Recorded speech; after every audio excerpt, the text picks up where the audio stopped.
Let's get this camera set up a little bit better.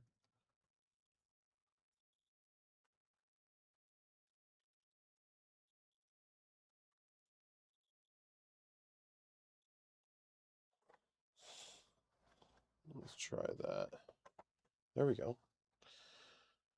So we should be live, I'm guessing. Yeah, there we are. We're grinding. We are grinding. All right, cool. So this is a PS3 L model that does not have access to the XMB because the red screen of death is persistent on this system. So I fixed a handful of these, and I figured instead of just calling this the very straightforward attempt at fixing it, let's just we'll call it attempting fixing it instead. What's up, Simile VR? How are you? So yeah, this is gonna be me fixing this console. It is not. It is not a. It's not a yellow light console. This is a red screen of death. Red screen of death.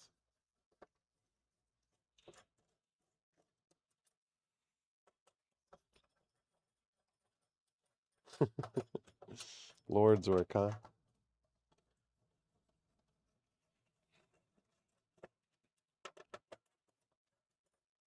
Well, I'm excited. It's been a long time since I've done some serious digging on a PlayStation 3.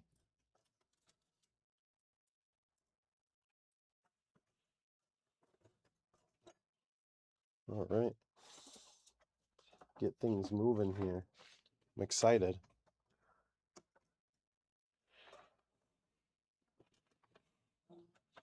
All right. I put some fresh thermal paste on this console, so it's a little tough to get up here.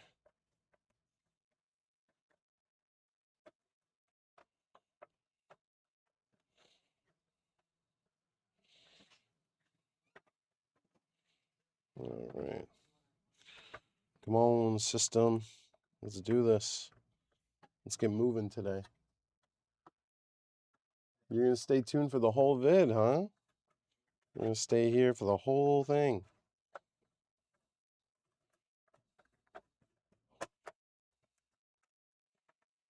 Okay, the CPU one came up. We're just waiting on the GPU one to come up here. Whenever you put fresh thermal paste on a PS3, it always struggles to get up the motherboard. No, this is not Frankenstein. This is only red screen repair. Red screen of death. Which is something I'm really excited for, to be honest. There we go. Got it. Console is up. Perfect. All right. Okay, so we need to put this back, and then we can set the chassis off to the side. Because pretty much what we need is the NOR flash chip. We need the NOR flash. What's up, Slug? How are you? I'm watching your video while repairing some BMW from modules. Oh, very cool, dude. Very, very cool. That's exciting. Well, I'm very, very happy to be a part of your day. All right. So let's go ahead and go to the microscope. Let's get this NOR chip off the board, and then we're going to work on actually repairing this.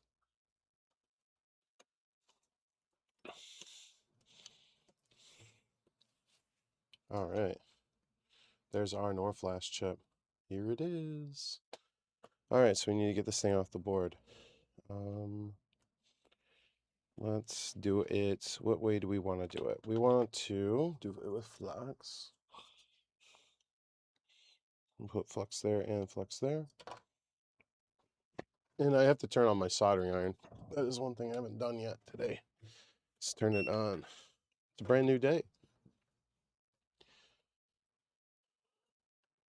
All right, there we are. And let's kick on the fume extractor because we're definitely going to need that.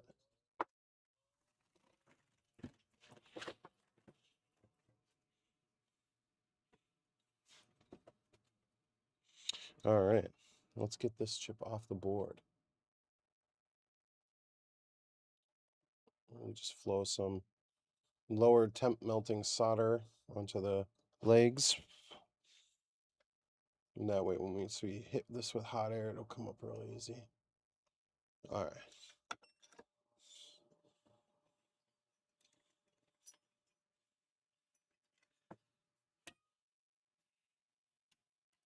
Time to hit this with 360C on the hot air, and we'll do it the full air speed because I want to get this chip up quickly. I guess I'll do it that way.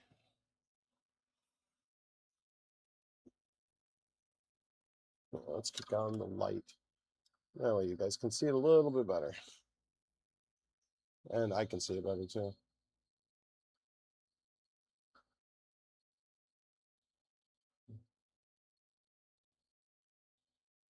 This is almost flowed.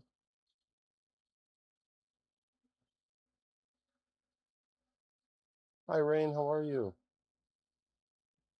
All right. Just warming up the chip on all sides and getting this ready to lift. It's about ready to lift here. On the one side, all right. And then, there it is. Chips off.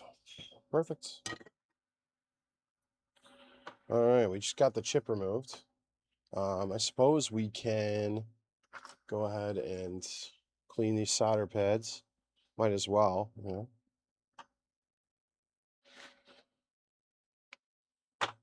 Got some solder wick here. All right. You know what? I'm going to do this. I watched a bunch of videos of people flipping it over, and I prefer to do it that way on some of these jobs. Just keeps things a little bit nicer. All right. Just like this.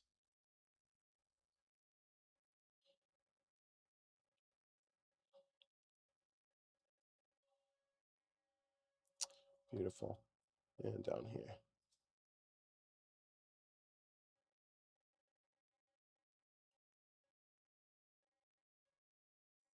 Beautiful. All right. Now let's grab some alcohol. We can turn off the light so you guys can see that a little bit better. And I need a little bit of alcohol here and a little bit up here. So that way we can clean this up. Clean up the pads. So when we are ready to put our new chip, we'll be ready to do that. All right. Beautiful. Okay, now we can work on the chip. The board is basically ready to accept the new chip. Yeah, BIOS. Yep, the BIOS. Exactly. Is exactly what we are working with. All right. Let me grab something to clean my reball platform, but there's no reballing happening. We just need to have a nice clean place to work. Am I right, fam?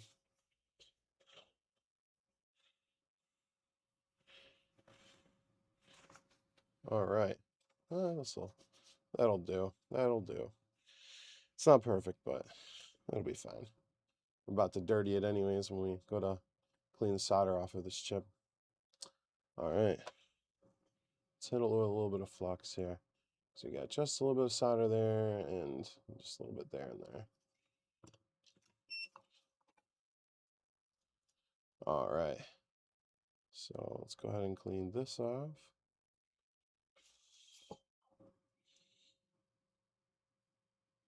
Okay, that side's done. Now, this side. There we go. Right, it did come off clean like butter. Hopefully the chip itself survived. I think my guess is it did, but you never know how things are going to go until you try. Okay, a little bit of alcohol there and there. Let's clean it because we're going to use my USB-C modded E3 flasher to fix this. At least that's the goal anyway. All right. Clean up the IC so we can try to get a good read from it. All right, cool. Let's clean the other side. Just clean it up. Let's take a look. Make sure we got no bent pins. Everything looks copacetic. All right, cool. All right. So now, yeah, dude, my fingers are giant. They are giant. Oh, hang on. All right. So let's grab the E3 flasher. So we have, this is my USB-C modded E3 flasher that I made. Um, just allows us to use the flasher without connecting it to the console and having to turn it on. No, I'm not going to replace the NEC tokens. No, sir. That is not what it came in for. And I suck at replacing them, so I don't usually offer it as a service anyways. All right. Let's see here. Which clip cable do I want to use? I guess we'll go with this one. This one looks remarkably pretty good. Minus some pins up here, I suppose. Let's take a look here. Maybe we can push these pins out. You got good vision, seeing all those small connections. Yeah, with the microscope, most definitely. Most definitely. All right, just kind of push in there. Push these pins out a bit. That way when we set the chip in, it'll get a better read. And these are good on this side. All right, cool. So we need to connect our NOR clipped cable here, like so. Okay. And then we need to take our actual E3 clip and we have to connect it. The way I'm going to do it is I'm going to use a piece of plastic, like this plastic card here. And I'm also going to use, let's see here, don't I have, let me see, where is, I had like another plastic thing, but I don't know if I don't know where it is, to be honest. All right, well, this is how we're going to try to do it. So I'm going to put the chip on the plastic, sort of like this, probably towards an edge, right? Probably towards an edge. That way we can put our clip or our clamp down and then should be able to get a good read on the chip. But first, let's put the chip into the ribbon cable. We'll just do that. So the chip, the dot goes over here.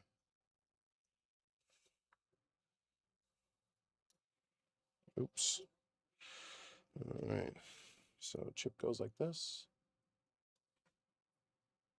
As you can see, something like that. And then I'm going to take our plastic here. We'll put it here, and then we're going to use our clamp to clamp the whole dealio in place. So give me just a moment. Oh, you know what, dude? I have something better. This is it technically would be PSOP 56, I think. But this is the E3 clip cable.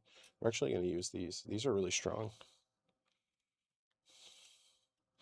So I'll do one on one side, and then I'll do another clip on the other side, or clamp on the other side.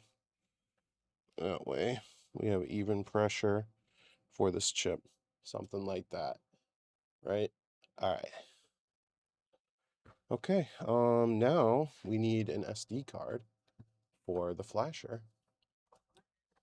So I'm gonna grab an SD card. Hopefully this just works first try. That'd be freaking fantastic, dude. All right, so I have an 8 gig SD card here.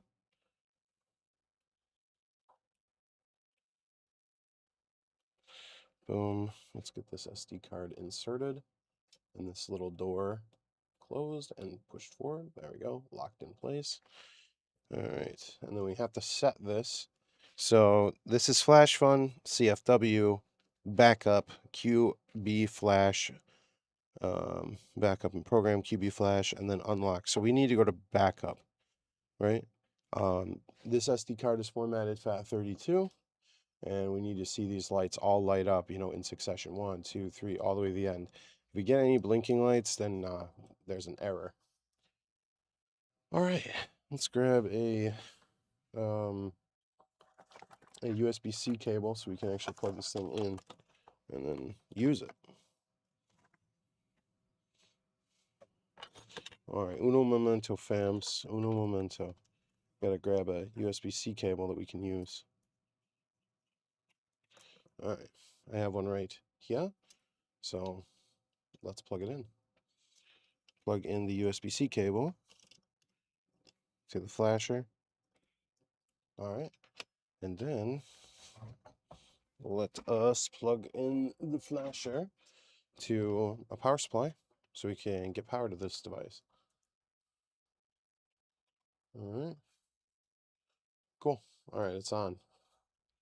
All right, now, what's up, Andy? How are you? JFix, what's up? What's going on, guys? We're fixing them. We're going to attempt to fix a PS3. All right, so we are in backup mode. That's what this switch number 3. So 1, 2, 3 is in the up position for backup. And hopefully we just get 1, 2, 3, 4, all the way to 8. I think it's 8 LEDs. All right, so you hit start. Now we just wait. Wait and see if this works. What's up, the boring Brit? How are you? Welcome. 8-bit repair. Rain. J Backwoods. Oh, we're getting our first error. Let me double check and see what this is. I think this is like the most common, like the clip cable can't initiate the chip or something. E3 flasher error codes. Yeah, I'm pretty sure this is the most common one where the clip cable is not getting sufficient connection. Failed to initialize PS3 BIOS. Yeah, that's what this is gonna be. All right, so let's use a different clip cable. So I'm gonna unplug the flasher. That way there's no power going to it. And then with radios to a nailing failure, you're gonna reprogram. The new one's usually a hassle. The E3 is T sub 6. Right. So the E3 this is not necessarily a universal programmer. This is a programmer specifically for NOR Flash PS3s. But technically Norway is an open sourced tool for reading and writing NOR Flash chips. And the Nandway, same exact thing. All right. So how do we get this chip out of here, man? Nah, I'm just kidding. This is how we're going to do it. We're going to take a razor blade. That's all disgusting. And we're going to get under these pins and just kind of like very, very gently pry it up. There we go. Easy peasy. Not bad. All right, let's get rid of the old flasher clip cable because we're not going to use that. We're going to try this other one. And let's take a look at the pins. Oh, this one's like brand new. Shoot, I should have started with this one. All right, well, the dot on the chip is there, so we're gonna go like this. Right on in there. Right. All right, and we'll just kind of push this chip into the clip cable. Just like that. And then let's go ahead and take our plastic card and kind of force it down into it. And then use these clamps here to clamp down on both sides of this clip cable. That way, this is how it looks.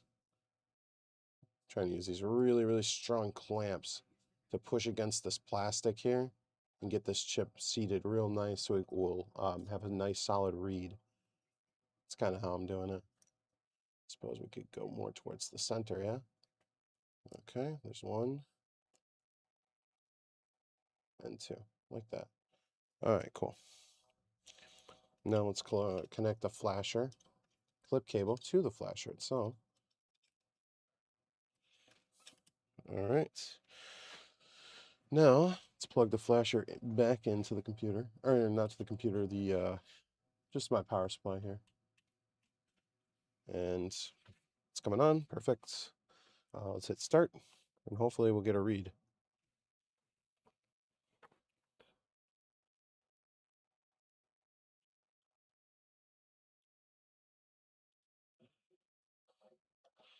The Fox, because I don't want to pronounce that first name there.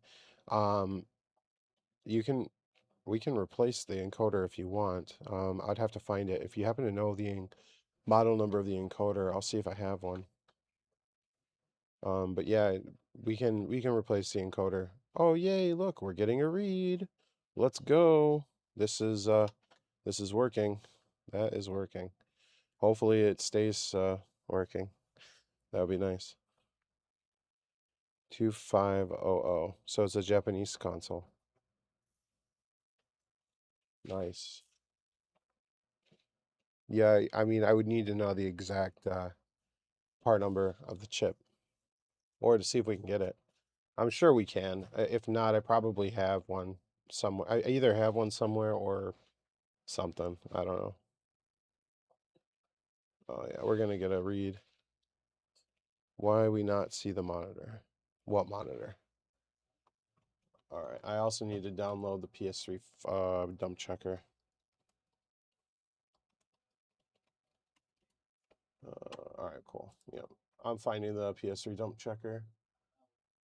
Oh, I think this E3 is going to do 3 reads because I think it's got the old expansion. No, maybe it's got an old um, program on the flasher. All right. Yeah, it's going to do 3 reads, which is fine. I'm totally okay with 3 reads in a row because I'd rather have more than one backup of this chip, anyways. All right. Okay. Yep. Code download zip. All right, cool. Just getting the latest version of the PS3 dump checker.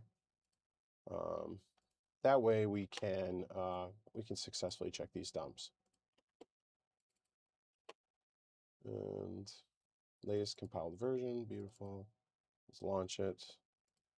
Run anyway. No. Okay. All right. Just need to get this set up. Okay. They're gonna do a third backup here, and then it'll be finished. PS3 red screen of death. I'm making a folder on my desktop, so we're ready to rock and roll with these. What do you call it? These dumps here.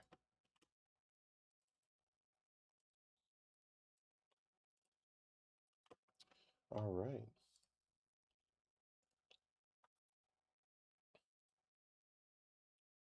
I think you used a pick for the E3. No, we're still dumping it.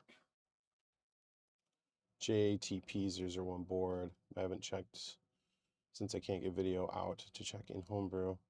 Oh no, like if you, I mean, you could send us the whole console. I can replace an encoder, but let me ask this: what makes you think it's the encoder? Because it could be a blown diode. It could be. Well, I mean, you did say you got those errors.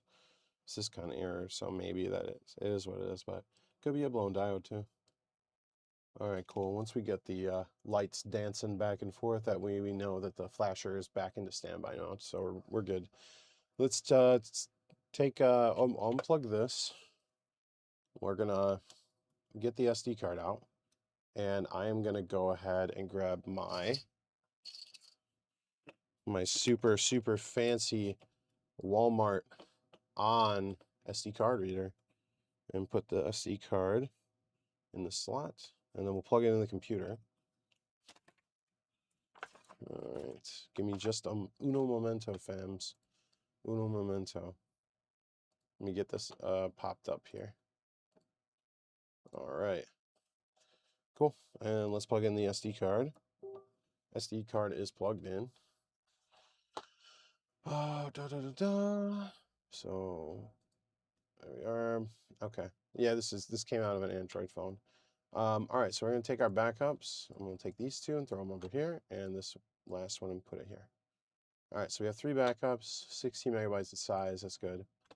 All right, so we are going to do check image. We'll do 0, backup number 0. PS3 red screen of death, backup 0. And it is going to be, oh, apparently it didn't fail. Okay, that's weird. We will patch it, but we're not going to yet. Yeah, because I know we're on 4.92 because I just installed HFW, but we did end up with a red screen. So let's see here.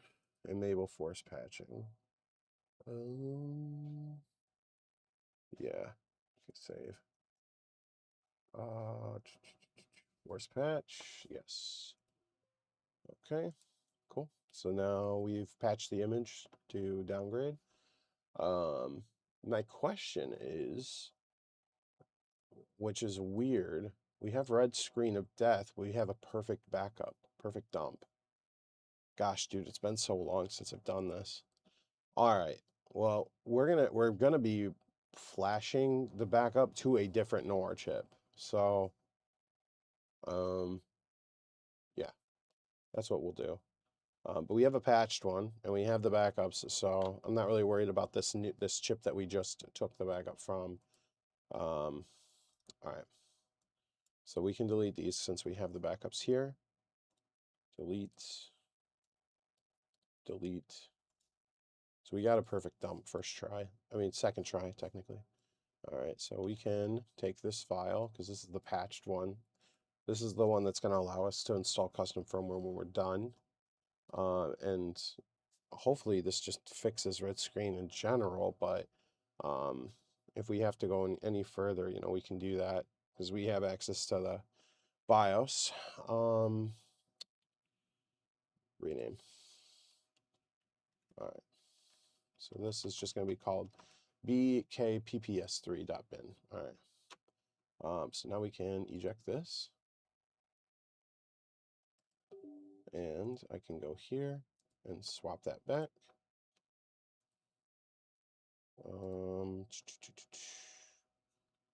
What is that?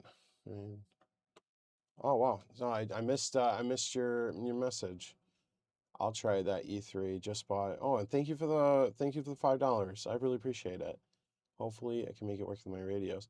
Yeah, what I would recommend is Norway. And Norway was just ported to the Raspberry Pi 2350B, which I'll show you. Give me just 1 second. Norway. Let's see here. Teensy. All right, give me just 1 sec. Let me get it on screen and I'll show you exactly what I'm talking about. All right, so Norway, there was just recently, I don't know where it is. Yeah, so Nandway is for reading writing NANDs. You can do this with Xbox 360, and this is TSOP NANDs. The what I don't know if it's 48 or if it's 36 or however many pins. It's been so long since I've done it. Anyways, but yeah, so Norway, someone just came up with it. I don't know why I'm not seeing it. There should be, I don't know how to look for forks. Yeah, forks. There was a fork of it. No, I'm not trying to make a fork of it. There was a, no, there was a fork of it, and there is, for Raspberry Pi 2350B. Let me see if I can find it. Huh, give me 1 sec. Let me see if I can find it, and I will tell you. Norway 2350B.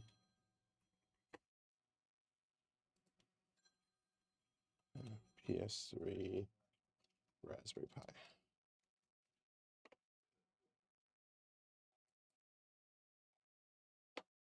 Yeah. Why am I not seeing it? 82 commits.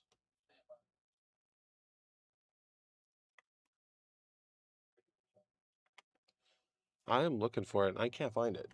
I cannot find this anywhere. So I don't know why it's here somewhere. I can guarantee that. I was just talking to Mike about it recently, and yeah, let me find it. I know he's got a link to it. I'm gonna look for it. That way I can at least point you in a good direction. Because I'm still, yeah, like for instance, I'll give an example. Here's a photo he sent me. Look at that Raspberry Pi 22 or 2350B. And he ported Norway, which was originally for the Teensy 2.0++. And he ported it to Nor Flash console. So it's open source, completely open source. Let me see if I can find a link. Because the software is done. The software is done for it. And yeah. Okay, let me see here. Where was it? Yes, here it is. Mike M64. Yeah, I knew this was okay. GitHub. Yeah. Where is it? I am still looking for it. Repositories. Yeah, here it is. I found it. I found it, guys. Here it is.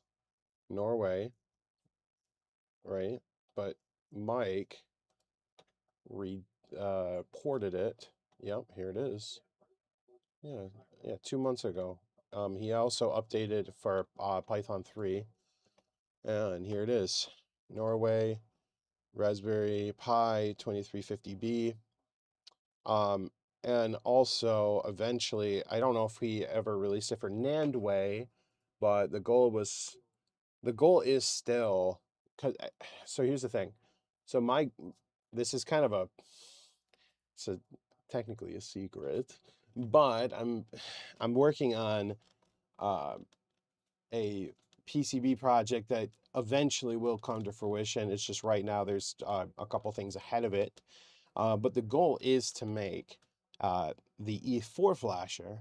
Um, that's what I want to do with Mike. So Mike has already ported the software, but the goal is to make a PCB that is open sourced for reading and writing NAND and NOR for the PS3 on the same board. So you have the options to either hardwire it or use the 360 clip for NANDs, or you could use the E3 NOR clip suit for NOR flash. So that's the goal. Yeah, for now, anyways. But it has not come to fruition yet. Eventually, the goal is to do that.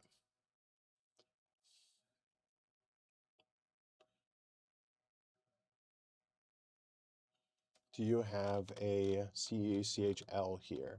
Because I own two PS3s. One of them's a PS3 Slim.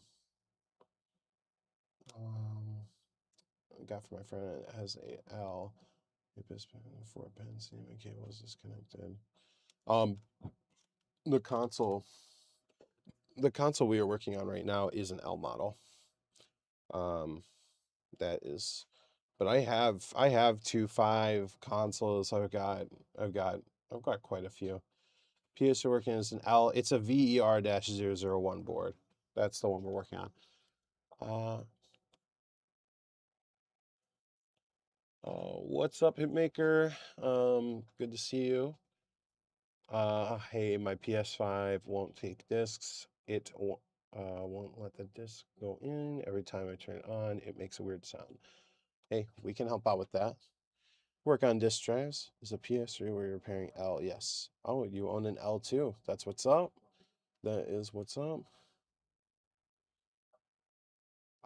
Yeah, like once again, I really appreciate the $5 donation. That's freaking awesome. And yeah, the link to open source Norway for the 2350B is, I'm going to send you the link right now. This is it. Go check it out. That way it's, it's open source. That is for Nor. But I think he will, if he hasn't already, I think he did or is going to work on the one for NAND as well. So that way it'll work with Nanwave Signal Booster Edition, and it'll be basically like it'll just work with both. Shop is located in Woodhaven, Michigan. Oh, nice, because I was lately making a 4-pin. Oh, 4-pin. You know what's funny? You can use a slim PS3 power supply on the basically almost every PS3. Even the one that has the 3-pin power supply, like I think it's the K model and the H model. And you can convert those. So I actually have a video where you can convert the 3-pin to a 4-pin and vice versa, and use the 3-pin on a 4-pin or use a 4-pin on a 3-pin PS3. And you can, like I said, you can use you can literally use a PS3 Slim power supply on like every single console. Maybe not for, you know, running loads on games, but like just testing the boards and stuff, you can definitely do it. All right. So now that we have our SD card is ready to rock and roll, we got our patch back up. Let's go ahead and put it back in the flasher, and then we'll get the chip off of the donor board. That's where I'm pulling the NOR flash chip from, and we will put it in this oops, in this clip cable. All right. Uno momento, fam. Uno momento. All right. So we need to get rid of this chip, because I think part of the reason why this chip or the console had red screen was because of the faulty NOR chip, right? So let's get underneath these pins and try to lift it up. Maybe I'll have better luck on this side, huh? Maybe I should use an actual razor blade instead, or I have this. This guy's super thin. It's basically a razor. Okay, here we go. Yep, I'm getting it. Oop, kind of bent some legs there, but if we can get a bunch of them all at once, we should be able to get this chip out of there. There we go, popped it out. All right. So we'll set this chip off to the side just in case, because you never know. Last question. Because I just seen your live stream and I wanted to ask about PS3, do you accept repairs from Poland? Shipping from Poland to US. I've never done that. I don't know what it's gonna cost. I mean, it might cost more in shipping than it would be for the console, to be honest, dude. Um, I mean, it might be better to find somebody in Poland, but there is someone in Germany that I know of that knows how to do this type of stuff. You can look him up. He's on YouTube. He's been on YouTube for literally forever. NSC. It's NSC, and you could literally type into YouTube NSC PS3, and you'll find him. And his intro is like NSC in the place to be, right?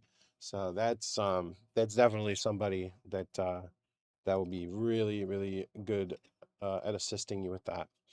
All right, let's set the E3 flasher off to the side. Now it's time to NSC mods. That's probably him. Yeah, I think that's him. All right, here's our donor. This is actually coming from a VER board. We're actually going to use this chip as a donor. All right, fam. Let's do it. Hopefully this chip is good. I'm pretty sure it is. This board, I think I pulled the encoder from it and some other stuff. Try delitting it, I think, as a practice. Yeah, I think that's about it. All right, let's get this chip off the board.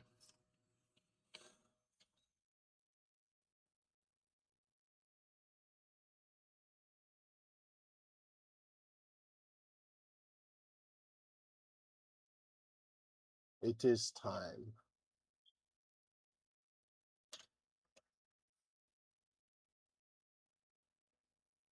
Basically, just gonna very, very carefully and gently lift up underneath these pins, just like that, right? And we'll just let it cool for a second and bring the heat on the other side.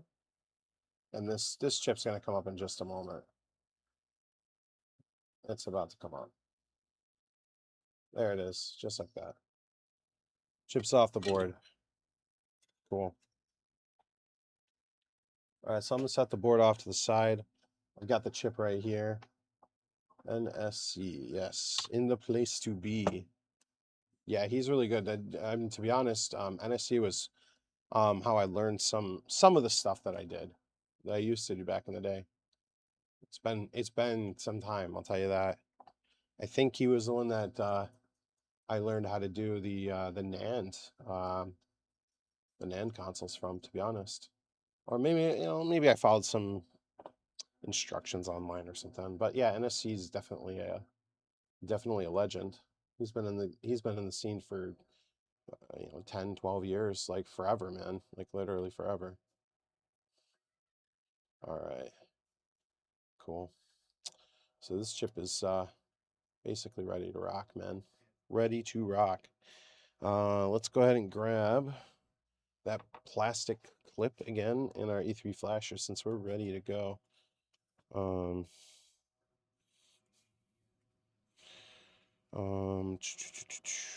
So here's our chip, and it's going to go in like this, like so.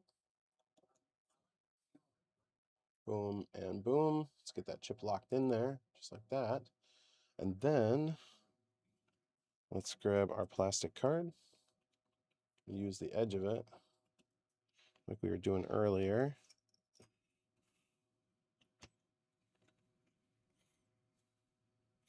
Oh, it's kind of a little difficult to see here. Do one side, clamp it, right?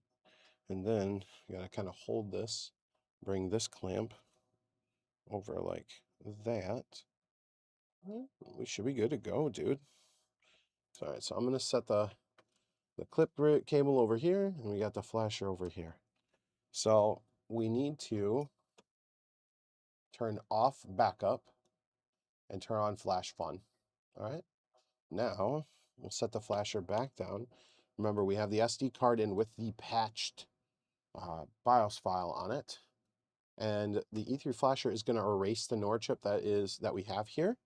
That is actually coming from a different system.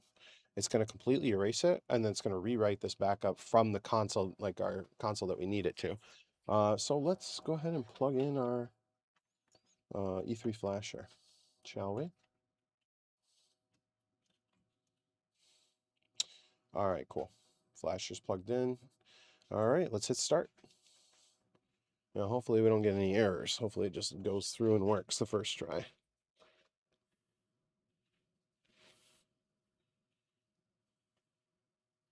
No, we just wait. It's going to be a few minutes. Whenever it writes, it takes a lot of time. When I say a lot of time, it's like it's probably between like 4 to 8 minutes, I think.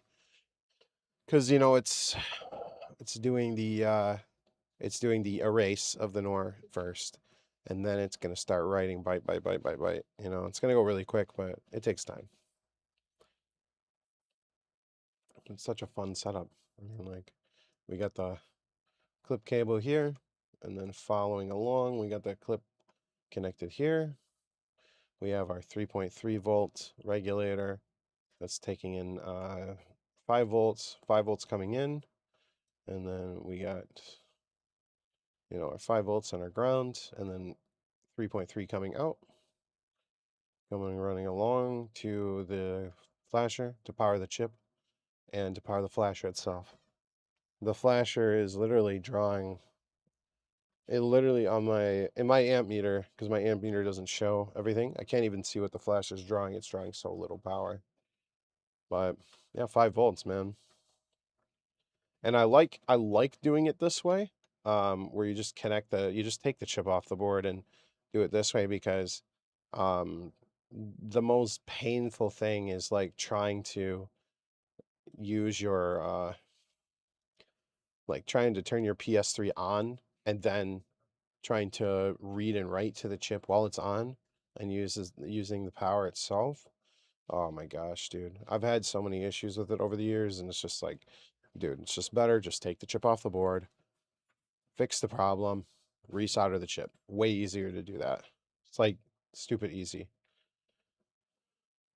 Because I'm Polish and I don't want to have a big shipping tax. Yeah, big shipping. Yeah, it's Yeah, ship overseas is like, it's ridiculous, man. It's so stupid. Like domestic shipping over here for a PS3 might be like 20, 30 bucks anywhere around the States. Roughly. I mean, it could be a little bit more, a little bit less. But going all the way from Poland, you might pay 200 bucks. You know, maybe even more than that. And it's like, dude, it's not even worth it for the PS3. You know, you can just fix it, you know.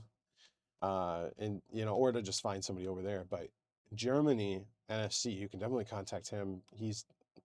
Hopefully he's still in the game. I'm pretty sure he still is. But that is someone that I would recommend. So yeah, I'm curious to see if this thing's gonna work, dude. Because it definitely it had red screen, and obviously there's nothing you can do about red screen except replace the NOR chip. At least that I know of. Replace the NOR chip and patch it. Patch it. I think red screen is, what is it related to? ROS. Oh, red screen. I'm gonna look it up. PS3 wiki. I'm gonna look it up and see what it is.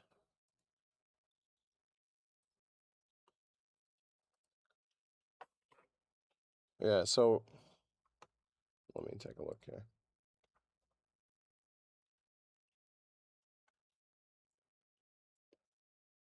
Give me 1 second, guys.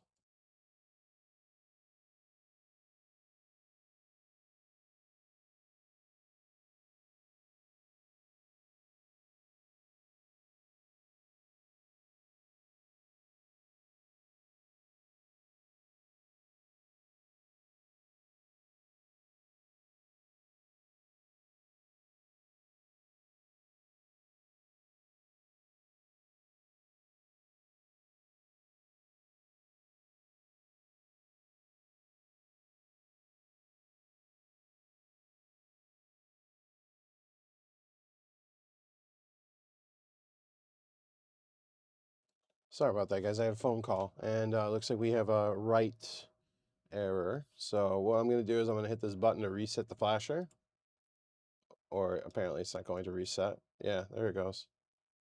Okay, so reset the flasher. We're going to hit start again, and usually that's because there's a connection with an OR chip. So this I'll do. Unplug the flasher. We'll reseat the NOR. So I'm going to hold this down while we remove both of these. So it definitely started on a smooth note, but it failed. So, well, let's just try pushing it in again. Let's just push it, push it, push it. And let's grab our plastic, center it, grab the clips, clip one there, and we'll clip one here. Boom and boom. All right. Let's just plug the flasher back in. We'll try again. I mean, what else is there to do, you know? You try it, you see what you can do. All right. And then let's hit start. So we're going to start the writing process again. But I was going to look at red screen of death. So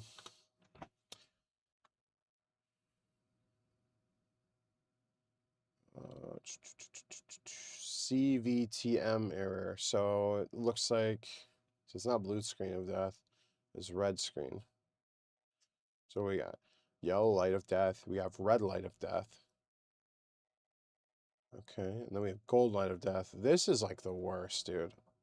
I hate this. Well, it's green light of death, not gold light of death. It just looks like it's gold without the L and O are swapped. Whatever. Anyway, yeah, green light of death sucks, dude. That's like the worst. I remember getting PS3s all the time that had green light of death, and I'd be like, all right, well, this thing's screwed. And I would just take the console ID and sell it because, I mean, the console's dead, you know? Red screen of death, error message, serious problem, yes. Firmware at the firmware stage suspects hard drive content.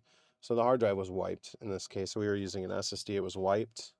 And I reinstalled the firmware and it still had red screen. Firmware files on UFS2 partition. So maybe this is in relation to dev flash. So this is on the hard drive, I think. Yeah, because it's a partition, right? And then CVTRM errors. Okay, and this is in the flash.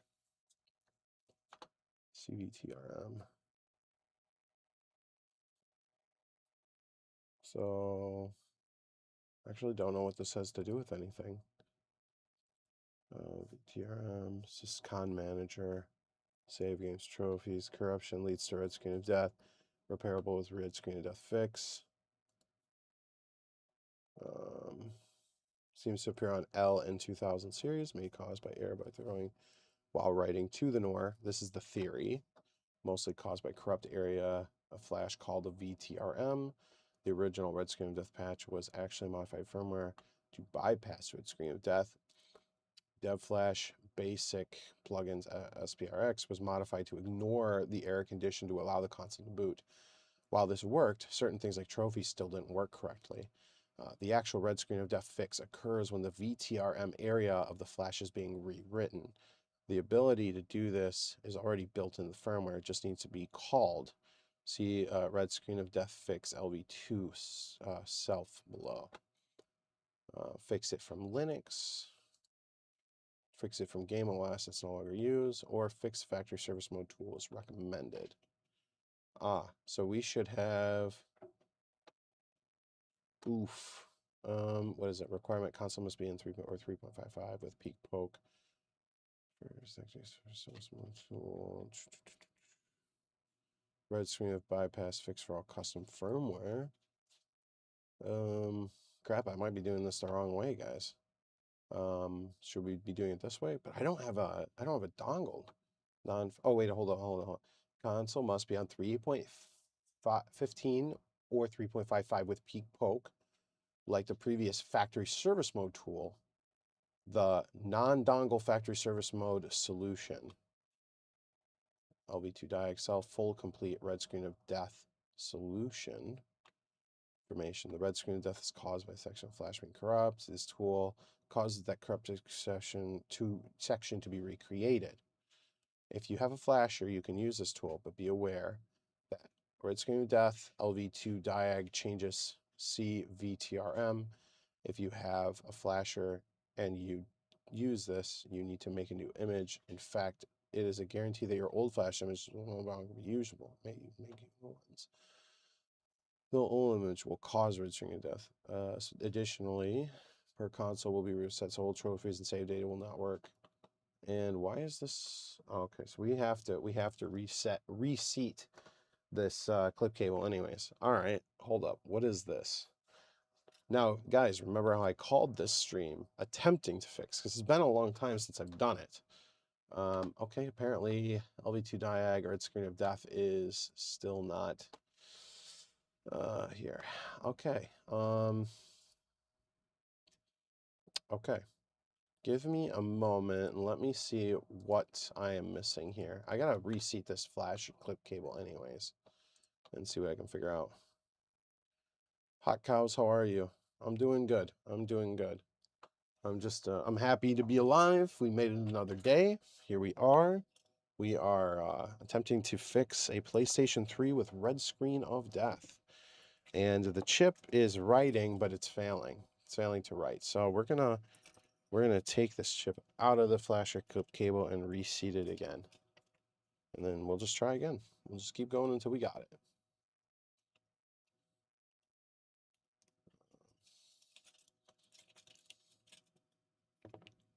Here, let's lift this up a little bit so I can actually see it.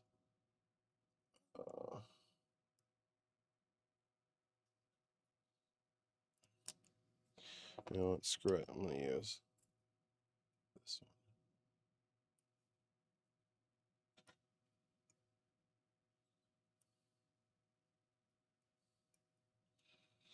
one. Oh, you know what? I have a razor blade right here. I feel kind of dumb.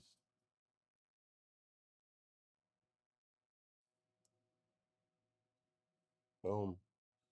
I'll lift the chip out. All right, cool. Chip has been lifted. Now, what we can do is we can clean these pins really quick with some alcohol. Try to get them clean. So I think that's probably what's causing our error here.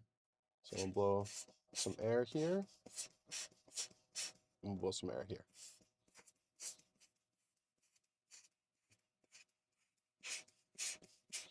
All right, cool.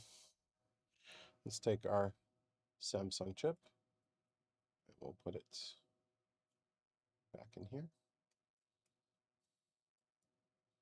Like so. One side, push one side down, then the other. All right, boys and girls. Let's go ahead and clamp this back down on this plastic card, and hopefully we'll have success this time. So I'm going to hold it here. We'll clamp it from one side, and then we'll clamp it from the other. I'll have to move this over just a bit. All right. Cool. Let me look into this really quick because I thought, yes, it does have a phone number. But I would personally be unavailable to chat right now, because I am live. But yeah, of course you can always ask questions. But my guys don't know anything about the PlayStation 3. Just me. Just me. All right. So we got the thing reseated. Now let me just briefly take a look here, because apparently I might be doing this wrong. But I thought, okay, reds. So so there's a bypass, right? But then there is a factory service mode tool. But the factory service mode tool link is dead. Red screen of death fix lv2diag.self. Full complete red screen of death solution. Console must be on 3.15 to 3.55 with peak poke, like the previous factory service mode tool, the non-dongle factory service mode solution. Okay. All right. If you have a flasher, you can use this tool. Be aware that the red screen of death diag changes. Yes, we understand that. Changes CVTRM. If you have a flasher used to do this, you need to make a new image. In fact, it's a guarantee that your old flash images are no longer usable. Make new ones. Using an old flash image will cause red screen of death. Additionally, per console information will be reset, so old trophies and save data will not work. But there's a small price to pay to getting your console recovered. All right. Place the LV2 itself on the root of an empty USB flash dongle and use any means to toggle factory service mode. Of course, with red screen of death console, your options are limited. And no, factory service mode is not recovery menu. No, I know that. Copy the self in this release to the root of the flash drive. Rename it to lv2diag.self. Place flash drive in the most right USB port. Toggle factory service mode. Boot PS3. During factory service mode boot, the lv2 diag self will execute. Upon success, it will start here a single beep, and the PlayStation 3 will automatically boot. Upon failure, you will hear one or more beeps, and the PlayStation 3 will shut down. If you experience a failure like this due to flash corruption, it will repair. Okay. I mean, after running red screen of death fix, LV2 self, in special case, okay. Or there's a red screen of death fix package for all red screen of death bypass custom firmware. Huh. Man, I feel like the site hasn't been updated in a long time, because there's got to be a different way to solve this. There's got to be a different way to solve this. I don't know. I thought patching it would be the solution.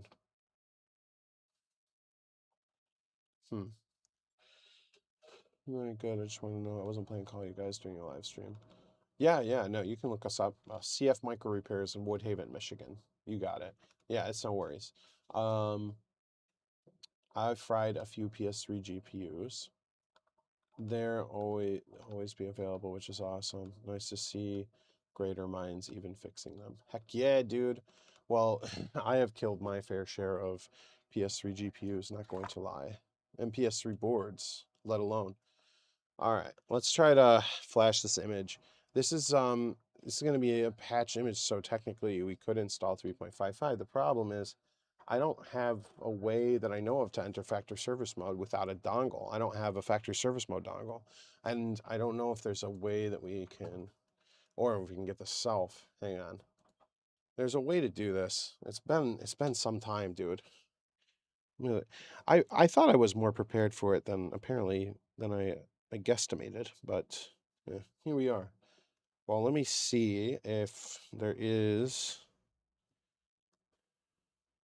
a solution to this, because the console is wiped, obviously. So I'm not really worried about the trophies or anything. This is just, we just want to fix.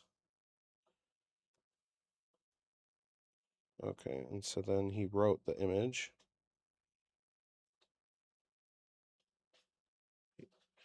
I'm watching just a brief video about how this guy fixed it. So he installs firmware. Okay. Let me see if I think there's a red screen of death bypass firmware. Let me double check. Maybe Evil Nat's got one. 4.93, because that's the latest. 4.93. And let me get this. Da da da da. Does he have, okay, red screen PX? I'm looking into it now. The E3 flasher was started, so hopefully it's erasing the chip. Hopefully erasing the chip. Okay, cool, it's starting. So we have no BD plus no Bluetooth, and then regular. So maybe maybe the firmware just has red screen of death bypass already built in. Maybe that's the case. All right, I'm gonna connect to my flash drive and make sure I've got the latest version of it. HFW. Okay, then we need the evil nat one. Rename PS3 update .pub. Perfect. All right, now we can eject that. So I remember seeing some red screen of death, or some firmwares have um, red screen of death like fixed, like, or bypass built into them. It's just been some time. I'm happy to be able to do this though. I'm like really excited. It's really, really cool. But we did patch the dump and we're flashing it to a new chip. So hopefully this write goes good, and then we can go ahead and seal the deal, put the chip on the board, and then we'll just try it. Hopefully it works. Also, wouldn't be a bad idea once we write the data back to this chip, just as a preventative measure. It might take some extra time, but that's fine. Once we write the data back to this chip, then we can attempt to dump the chip again and verify with HXD that there is no errors, so that we know like the backup we took from the original chip, and then the backup we flashed is the correct backup. And it's like there's no errors and like we're good, like there's no problems. All right, we're halfway through. I think this is usually where it was failing before. I did use the alcohol, so I can't imagine that this would fail again, would it? We just need to get over halfway, and that should work.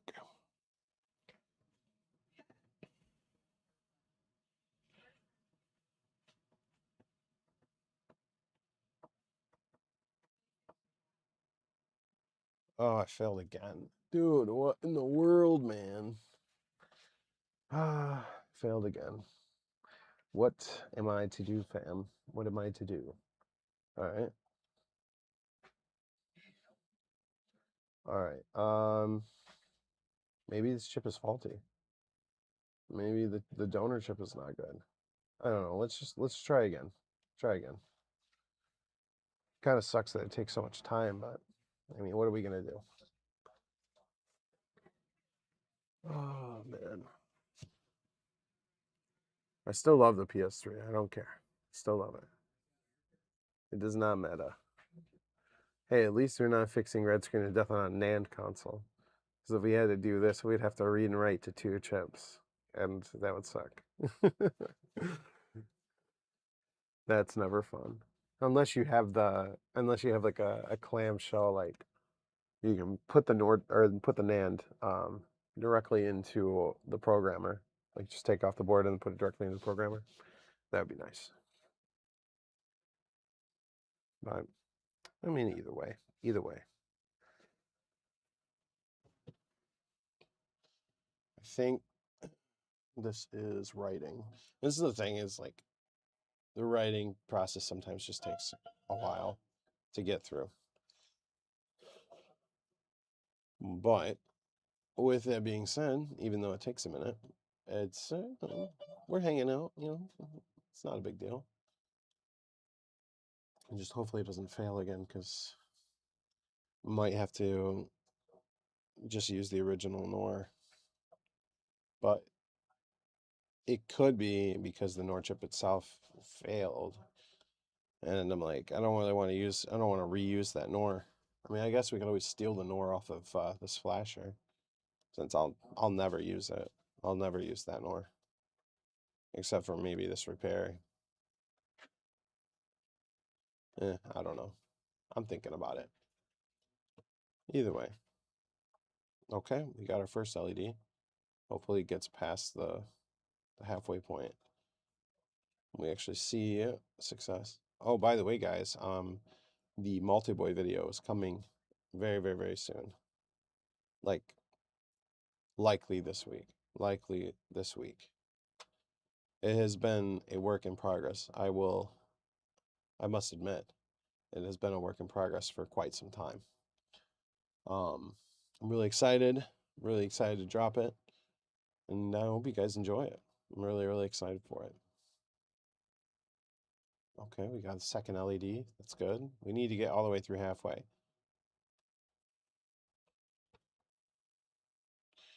Halfway would be nice.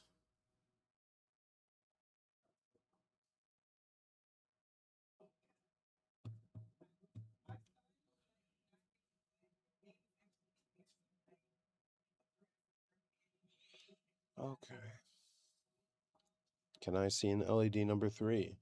LED number 3. Maybe, maybe not.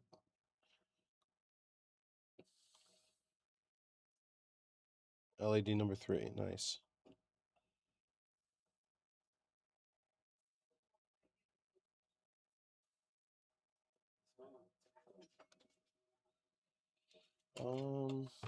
Let's see.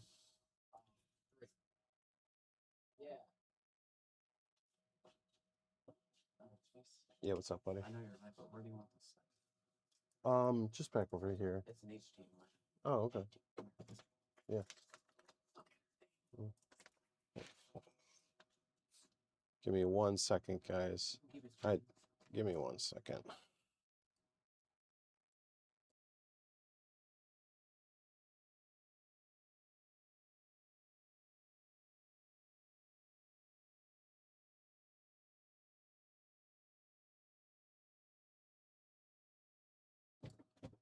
All right, I am back. Okay, so here's the deal. We're at LED number 4, and it hasn't failed yet, but there's still a good chance it could fail. And it could be due to the chip not being good. I don't know. Dang, dude, failed again. So this error here, this error is in relation to missing tri-state? Wait, no, that's not missing tri-state. That is not. No, failed to write/erase PS3 bio. Check. It says reapply pressure clip, or it's not on properly. Oh, okay. So, okay, this might not have anything to do. It could have something to do with the. Here, we're gonna try this. So I'm gonna unplug the flasher, and I am going to put the clip like this. The clip is not going to be touching the pins because I know it's all metal. We're going to put it as close to it as we can, but in the center, right? In the center, as close to the pins as we can to make a nice contact, but we're not actually touching the pins. All right, we're going to do that to both sides. As close to the pins without touching them in the middle. All right, let's rock with that, dude. I haven't tried this solution yet, so hopefully this works. All right. Plug it in the flasher in 3, 2, 1. All right, flasher's plugged in. We got the dancing LEDs. All right, let's hit the start button. All right, now we wait. Is our chip clip thing going to work? Hopefully. I guess we'll find out.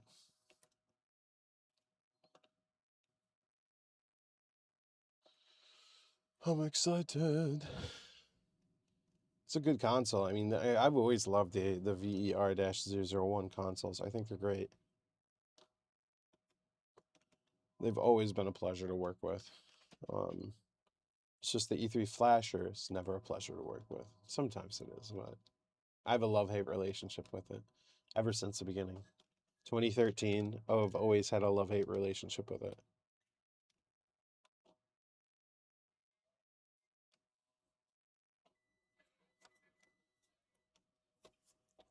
Dude, the multi-boy, I was just using it for this PS3 when I was using it in recovery mode. I was using a PS5 controller with it. It's so cool, dude. It's literally one of the coolest pieces of hardware ever. Man, I hope this works. I want to just quickly Google and see if there is a PS3 CFW red screen of death bypass. Let's just see.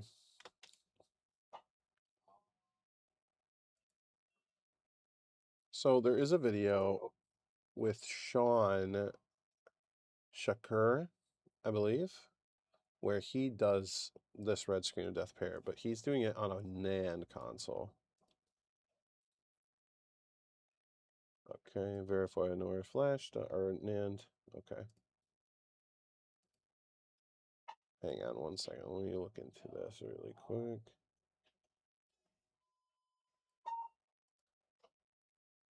Okay.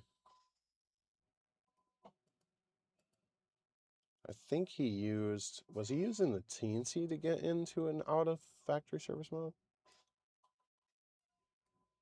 I think that might be. Or maybe he's using a dongle.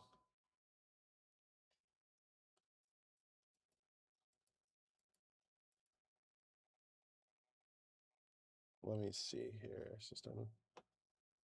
Oh, using 4.21. Evil Nat. Okay. So maybe we can just fix it this way. Hopefully just the chip clip is good. Sean the Furry. What's up, Rusty Russ? How are you? No, that's funny, dude. That is funny. Yeah, no, I don't I don't know Sean like that, but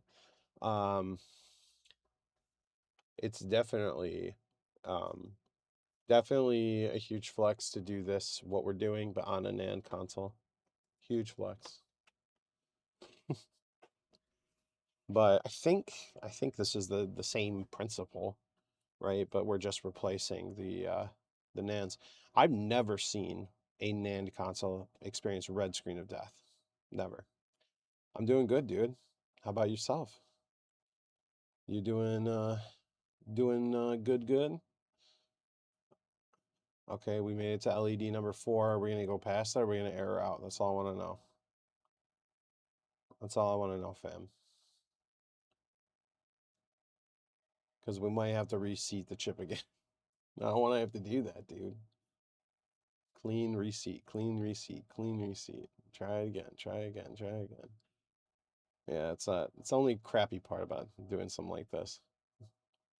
I mean, I guess we could always wire up the E3 linker, but brother, dude, it's so annoying. All right, screw it, guys. We're not only going to reseat the chip, but we're gonna use the original. We're gonna use the original chip from this PlayStation. All right, let's get the chip. Flash, where is the razor blade? All right, so this was our donor chip that we were going to use, but apparently we can't write to it for some reason. It just doesn't want to write the 16 megabyte flash dump to it. Just so ridiculous. Boom. Pry it out of there. Okay, that's our donor chip. Let's take our original chip that had the red screen of death problem and put it in here.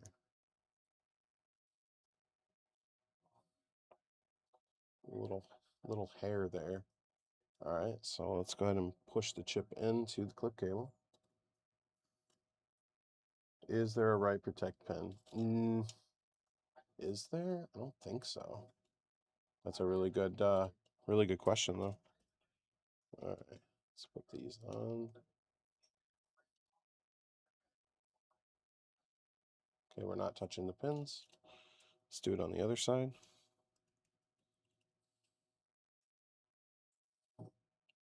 Not touching the pins. I'm pushing the chip is, and these are really strong, so they're not going anywhere. And we are not touching the pins on either side. So let's put that as close to this as possible. Okay, let's connect the flasher again. Try again.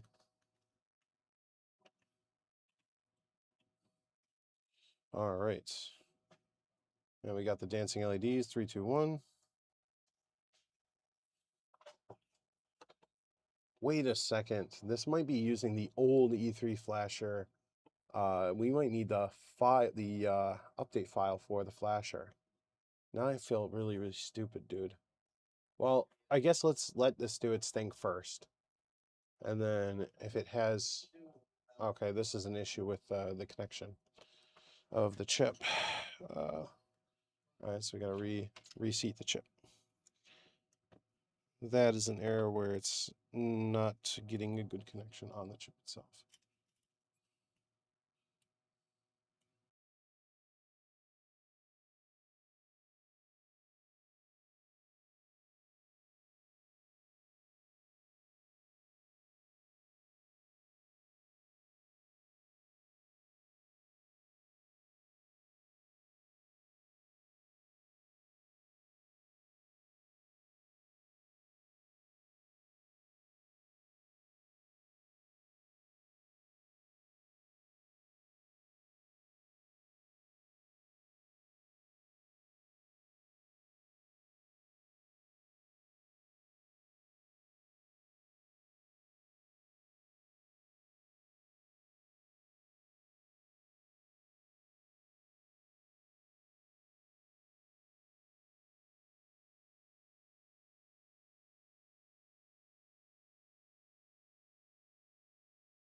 Alright, can y'all hear me? We back in the game. Dude, my freaking mic died, and I didn't even know. Better read chat before checking audio settings. I didn't see the chat because I was away from, I was doing some other things. We back. Oh my gosh, dude. I feel so dumb. It is what it is, dude. Yeah, no, I was okay, so really quick, I updated the flasher with the Samsung expansion multi-console flash. So maybe that will fix this issue that we're having. And then I went back to the original, the good ribbon cable and the donor chip that I pulled from the other console. So there's a good chance that this should work. Dude, I hope this works. Hopefully we get to 4 LEDs and we go to 5 LEDs instead of an error. But I did go ahead and clean the chip again. And so hopefully we have more success this time around. I'm hoping, fam. I'm hoping. Oh man. Hopefully we can actually see some success here. I mean, realistically, I would be doing the exact same thing if I wasn't on a live stream. So it's like, to be honest, just live stream it because I do have like there. So I have a video that's coming out very soon, like within this week, more than likely, as long as things go to as planned, and then which will be the multi-boy video. So fun fact. After that, though, we are going. I'm going to be doing another video that's going to be fun. Can't go into it right now. I was going to be working on that today, but the PS3. This is a job that I have, so I got to try to see if I can solve it. And yeah, okay, we have LED number 3. That's good. I have a bricked fat PS3 fat console. Do you think this method of stuff you are using can restore the NAND on that console? So currently, I don't offer any NAND repairs for the PS3. So unfortunately, I don't have a solution. Um, I don't know of anybody personally that does either. There are people that do. I don't have the tools to do it right now, and as you can see, I'm suffering dearly by with this E3 flasher by myself. So uh, definitely not the guy you want to trust me to do this right now. I'm underselling myself. I'm trying to be funny, but um, yeah, no. So the reality is if I have the tools to do it, yeah, I could do it, but I don't offer it right now. And yes, PS3 repairs are always headaches. Okay, with 4 LEDs, we get 5. We're just going to end in error. Yes, no, maybe so. The only way to know is to end in error, yeah. The frick, dude, this is so stupid. Why in the world is it having write problems? It's probably because this chip is faulty. That's probably why. All right. This chip is likely faulty. I have another chip, but it's not here. That's the problem. I have another chip, but it's not currently at this location. It is at my home, my other home. All right, so this clip cable is good. We're gonna try the original chip again because we had no problems with it originally. I think this donor chip is just no good.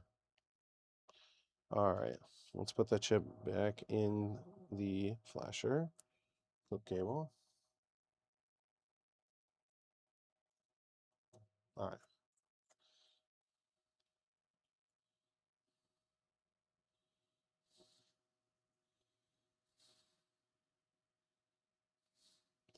Verify that none of these are touching and as close as I can comfortably get them to be. All right. Let's try again. Hopefully it doesn't end in error like it was before. All right, it's started. Let's hit the start button. Let's rock and roll.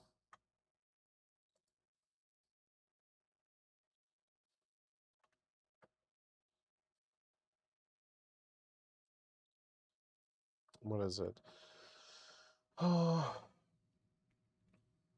yeah. I am not into PS3 large BGA reballing. Why in the world is it throwing this error now on this particular chip? That is so bizarre. Weird. On the other chip, we don't have this problem. But, all right, you know what? What was I saying? We're going to use we're going to flash it to this chip. Screw it. I'm sick and tired of the failures, dude. I should have did this to begin with. Now I kind of feel dumb. All right. All right. All right. No judgments. No judgments. It is what it is. All right. So I'm going to remove this chip really quick from the clip cable. Pop it out. Done. We are, I'm going to set, this was this is the original chip. And then this one is the donor. And then we are going to flash the backup to this expansion chip. But in order to do that, we need an E3 clip cable. So we're going to clip that. And no, we don't connect the clip cable to the chip. We can just program it on board. So we are going to do program onboard flash and probably flash fun, I'm guessing. And we shouldn't have an issue at all because it's on board. It's got a fully soldered connection and the chip is brand new. I've never personally used it. All right, so let's hit start. Yeah, let's just verify. QB flash or onboard flash. Is that Q or O? Hold up. I've always read it like O, like a Q. Why I feel so dumb. OB flash. So we're not backing up OB flash. We are programming OB flash, right?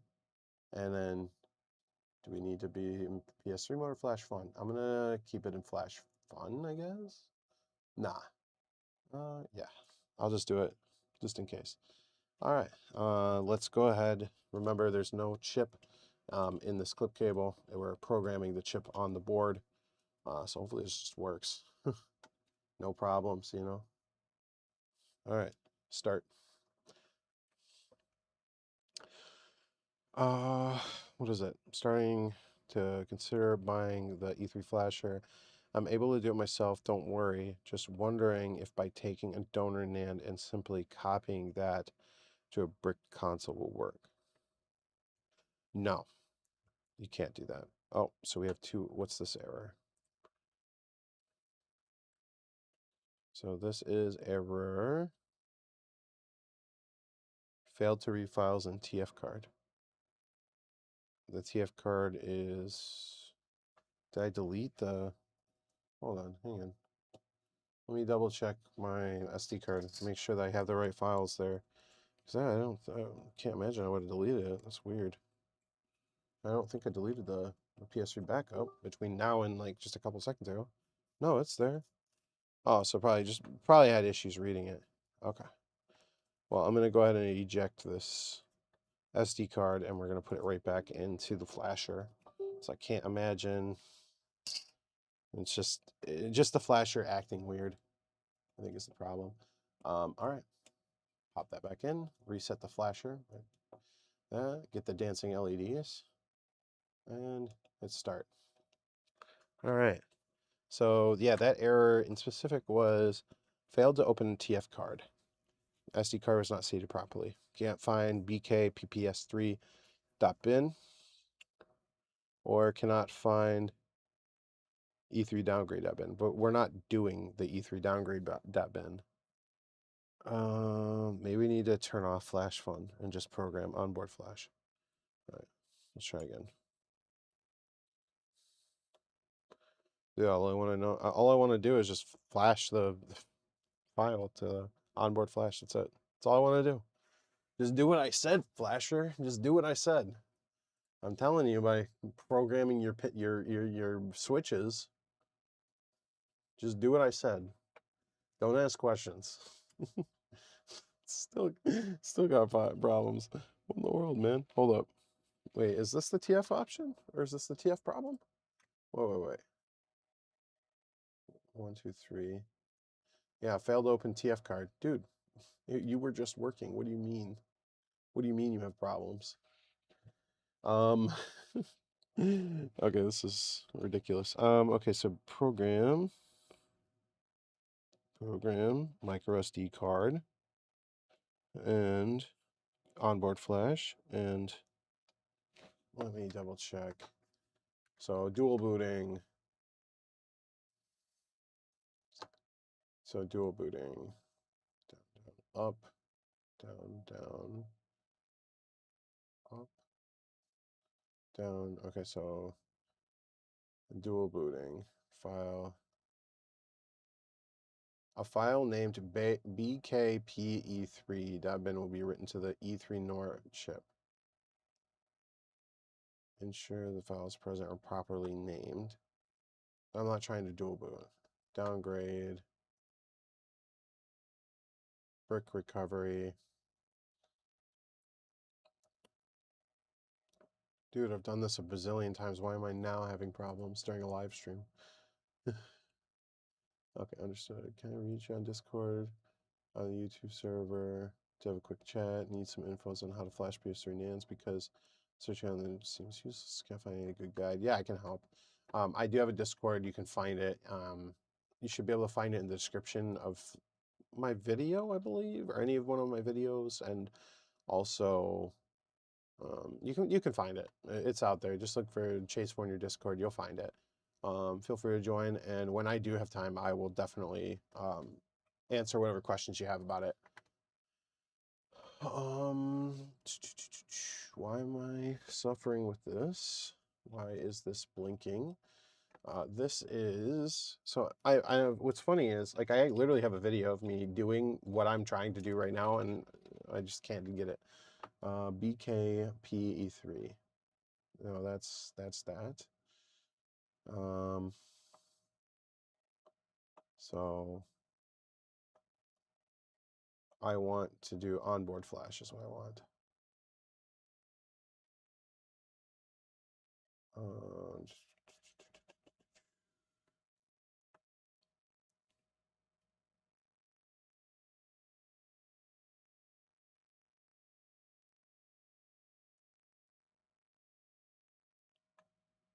Okay, so let's just rename it. Because apparently the E3 is complaining about it. I don't remember this ever being a problem, but that's fine. Let's fix it. So I'm going to rename the file on the SD card to, what does it say? bkpe3.bin.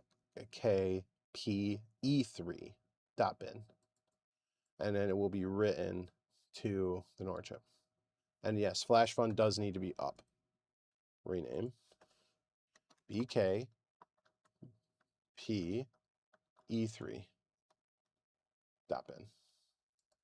Okay. Eject that. All right, put the SD card back into the flasher. And then hopefully it won't keep throwing this error. Hopefully we'll just get it. Pop. Turn this one up and make sure this one's up for onboard flash.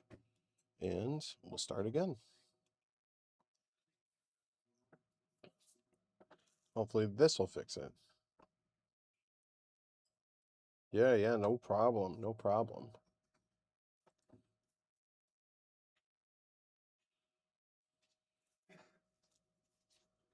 When in doubt and you have E3 clip problems, just use the onboard flash. Unless you're going to use the onboard flash in a dual booting setting, which there is literally no reason to do that nowadays. Literally no reason. Unless you want to, you can do it. I've done it before, but it doesn't really make. It really doesn't matter, to be honest. Unless you want to have a dual boot PS3. Live streams always create problems. Everything around you feels pressure and anxiety you might have. Yeah, dude, literally. That's me. Just a ball of anxiety. But I'm also like, I'm chilling, dude. It is what it is. If it doesn't work, it doesn't work. That's why I always, set the expectations low and then over deliver. That's the goal. All right, it hasn't failed yet. So maybe I did something right this time. Maybe. Unless it's just gonna fail again. Still, let's freaking go, dude. Come on, write that back up, man. So apparently I had the file name incorrect. bkpe3.bin, and it will write that. Oh my gosh, dude. All of that just for this whole ordeal. So then what is going to happen is when we're done, writing this, I'm gonna take a backup of the chip, and then we're gonna check it against the modified dump that we made. And the reason why we want to do that is because we want to make sure that the backup that we programmed to the chip is going to be identical, and then we shouldn't have a problem. And it'll be fun in the USA, you know? It'll be real nice. Super duper nice. Super uber nice. Oh. But yeah, no, I've had this job for a minute. I just haven't had the time to commit to it. Obviously, we're almost 2 hours into this job, and it's been nothing but problems. But like I have the I know the general like how to fix it. Like I know how to fix it, right? If from what I remember, so it's like you either factory service mode, or I think you can bypass it with a custom firmware and then fix it later. But it's been years since I've done it, so I'm like, okay, I know I can do it, but at what point and when. Anyways, as far as the E3 dongle thing, if I have to go the factory service mode route, if we still have issues and we have to go factory service mode route, that's fine. I'll have to just figure out how to get factory service mode dongle to work. Either if I have to buy one, or if I can just create one with something I got around here. We have a couple of different options, but apparently you could create a factory service mode dongle with an old iPhone, like first generation from like 15 years ago. You could do it. Let me see here. PS3 factory service mode dongle. All right. How do we create one? We can use a PSP. Oh. Oh, let's freaking go, dude. Okay. Nice. PS3 factory. I don't have a PSP here, but I have one at home. PS3 Jig is a homebrew program for the PSP that emulates the official Sony Jig stick for entering factory service mode. All you need to do is attach the USB. Yes, I know how to do that. Dude, what's crazy is I used to own a factory service mode Jig years ago. Got rid of it and regretted it. As of writing this, there's no way to exit factory service mode on PS3 firmware 3.56. So do not attempt this on PS3 firmware version 3.56 until you read otherwise. I'm just reading this website. What's the main purpose? Yeah, to enter factory service mode. Duh. Will this cause any permanent damage to my PSP? No, likely not. You need a standard A2 mini USB cable. I have one of those. What firmware does it work on? Obviously, it'll work on, if you downgrade your PS3, it'll work on that. It has to be on 3.55 or earlier, between 3.15 and 3.55. What firmware does this work? Does it need to be working on? 6.35 or lower. It runs on my PSP 1001 5.50 Gen D. I am looking to get in to run on others, but I only have one PSP to test with. Obviously, I don't know if it works on earlier firmwares, but we do have here at the shop a PSP jig, battery jig thing that we can also use too. I don't know. We have options, dude. We got options. We can be creative. Heck yeah, we got the 5th LED. That means that we're writing the dump to the chip. All right. Yeah. Okay. So in worst case scenario, yes, we can create a PS3 jig. We can do it. It is possible. I would just have to run home in order to do it, but whatever. Half hour, we'll have a jig. Or, half hour to 45 minutes, we'd have a jig. Yeah, but yeah, this is working. That's good. And then all we'd have to do is just desolder this chip on the flasher, put it on the PS3. But after, we want to check the dumps and stuff first. Check the dumps, and then boom, it just works. Guys, give me just one moment. I need a brief pause. I'll be right back. And then this flasher is going to keep doing its thing. So give me just a moment.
All right, I am back, fam. I am back. And the PS3, the flasher just finished. Okay, perfect. So now what we want to do is we want to back up QB Flash. So we'll turn that one down. Back up OB Flash, I mean, not QB. I've been saying QB for literally ever. OB Flash, we're gonna back it up to the SD card. That's the plan. So let's do that. Because what we want to do is we want to back it up and see if the console is able, or if the backup is identical. Oh, no way. Nice. NSC. Oh, pfft. Okay, that's funny. This is a connection issue, but the chip is right here. So how does that make sense? Oh, maybe I have to have it in flash fun mode. Okay, so we have it on backup, onboard flash, backup to, hold up. We want to back up to micro SD card, and we're also backing up. Okay, so maybe we have to have these two switches flipped up because we're backing up and we're backing up to OB or that flash. And yeah, let's try that. Dude, I don't know why that wouldn't work, but it should. We program the flash with flash fun turned on and OB flash selected. Now we have OB flash backup. We are backing up. That hopefully it backs up to the SD card. Okay, connection issue. OB flash, micro SD card backup. So we're gonna do OB flash and micro SD card and backup. And you know what? Let's do flash fun mode just for fun. No, we'll put it back. No, I don't know. We'll try it without it. Onboard flash, micro SD card, and backup. Let's see if that works.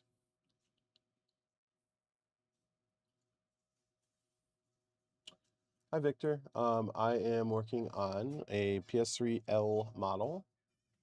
And right now I'm actually trying to back up. So we wrote the flash image to this NAND, or to this NOR flash here.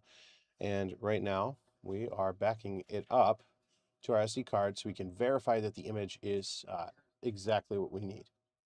Once we verify the images match, then we are golden, fam. Cool. So this did work. So onboard flash in the program section, and then this selected to micro SD card. Okay, so if we want to use onboard flash, this has to be selected. If we want the PS3 flash, we have to select PS3 flash. But in this instance, we want this one. And then our backup, and then backing up to micro SD card. Okay, and this is almost done. And then once this is done, we can just verify it. And once we verify it, then we're good to go.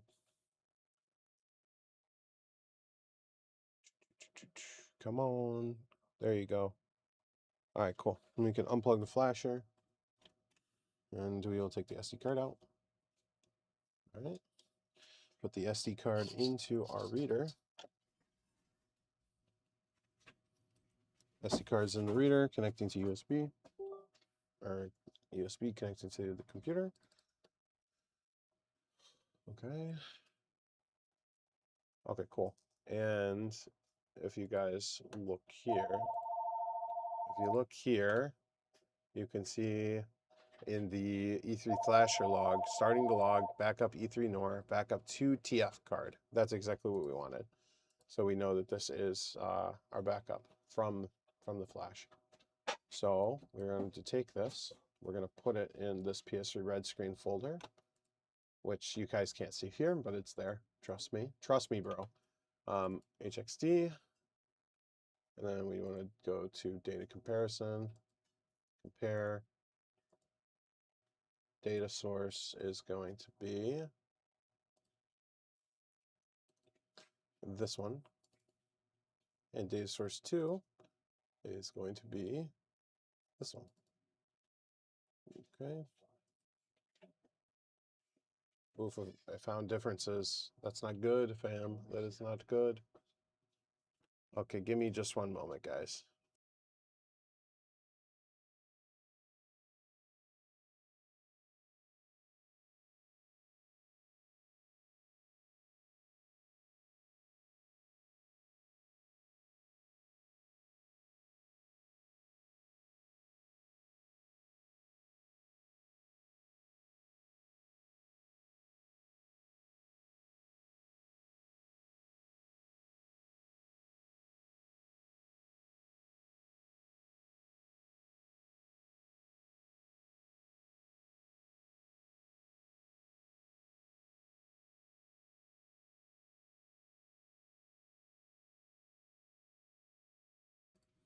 All right, I am back, fams.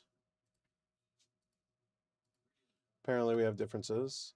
What's going on with PS3? Okay, if you need to suggest talk with a guy who cracked the E3 flasher. Who cracked the E3 flasher? What? Well, RAM glitch was easy. Wait, cracked E3 flasher? Oh, Victor, you have to fill me in. What? Wait, hold up. You cracked the E3 flasher. What do you mean? Hold up. What do you mean? Okay, apparently we have some slight differences in the backup here.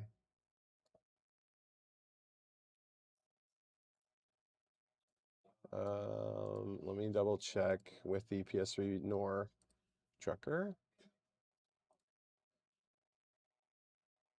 You can duplicate E3 flasher. So I can ask Zek, but I don't know what that means when you say you can duplicate it. Like, did you dump the controller? Like, dump the firmware on it, or reverse the firmware? What did you do? All right, let me check the image here. Okay, so, oh, wait a minute. I just realized something. Of course, it's going to show differences in HXD. I feel so stupid. That's okay. It was just a simple mistake. So compare, and our data source is actually the patched one. So I selected this one. This is actually the one we flashed, but we flashed it with this name. So I bet you if we check, they're identical. Yeah, so we're actually good. I made that mistake. Okay, that was a simple mistake. That's okay though. So our chip is good. We're basically ready to rock now. We can just remove the chip and install it on the PS3, and we should be able to move forward from here. So let's do that. Mainly dumped MCU. Patch main MCU. I dumped MCU. What is the MCU? Fill me in. I'd like to know. Inspiring minds are wanting to know what that means. All right. So we're done with the SD card now. We can take this flasher and go ahead and place it back in the box. I don't no longer need it, at least for now. I don't need it. And then we can oh, you know what? The Ether flasher I can't place back in the box because I need the chip. STM. Are you talking about this chip here? This one? Did you crack this chip? All right, let's get this chip removed from the board, since this is going to be ours for the taking. We're gonna put this on the PS3 now. Where is my flux? The flux is right here. Right, boom, and boom. Beautiful. All right. So I'm going to, I don't want to have to remove these wires and just be a nuisance. I'm going to take where is my, here they are. I was hoping to make E3 Flasher reads NAND and NOR. Oh, nice, nice. That's actually what I was talking about earlier that I'm actually working on as well. If you want, we can definitely talk about it because I don't know if it's just software, but I was thinking like, oh, I wonder if the E3 linker cable would fit over top of a NAND for NOR's reading on board, but for NANDs will work with them out of the board. I have firmware and all. No way, Victor. What a king, dude. Because I was thinking about making an open source E3, or I was going to call it the E4 flasher, make a custom PCB because Mike had reverse engineered, or not reverse, but he ported the Teensy firmware to Raspberry Pi 2350B, and I was talking about that earlier. Dude, if you're talking about something that is really, really cool, Fernandes need another MCU firmware. I have solutions. Dude, that's that's really freaking sweet, dude. That's really cool. That's like huge. That's like huge, huge, huge.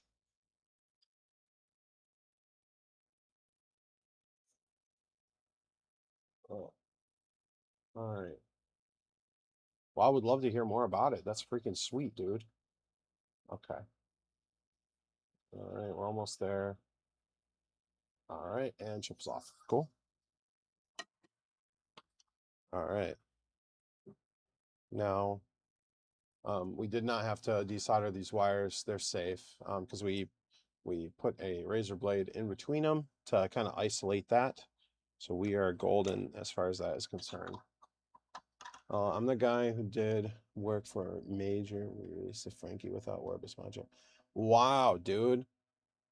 That's that's huge. Well, dude, I'm honored to have you here, man. Thanks for joining. Holy cow. I did not realize that, dude. You know, it's been a minute since I was in the like I'm just bringing myself back into the PS3 scene, dude. I was into it for a long time back many years ago, and then you know, life catches up with you, and you walk away from things, and then you come back, and that's kind of where I found myself. And it's kind of crazy because like I know Jason that helped with or that did or does PS3 exploit. Um, I've known Jason for you teach them. That's so cool. First Frankie without IC was actually L model. Wow. So we're actually doing an L model right now, and that's funny. I love the connection there. All right, cool. We are we are good as far as this is concerned. I'm done with the E3 flasher for now. Dude, I'm definitely willing to chit chat with you. Burgers McFly. Oh, thank you so much. Appreciate the 2 pounds. Thank you so much. Sincerely. I'm glad you enjoy it. I absolutely love making it. Dude, I I need to learn how to reball, to be honest. I'm not sophisticated enough to do it. Oh, we need the board. I can do micro soldering, but reballing I can do reballing on small chips, but not large BGAs, which that is a whole other thing I would love to get into. I was gonna just look into it as a hobby, really, but like to have the opportunity to learn would be really cool. All right, let's take a look here.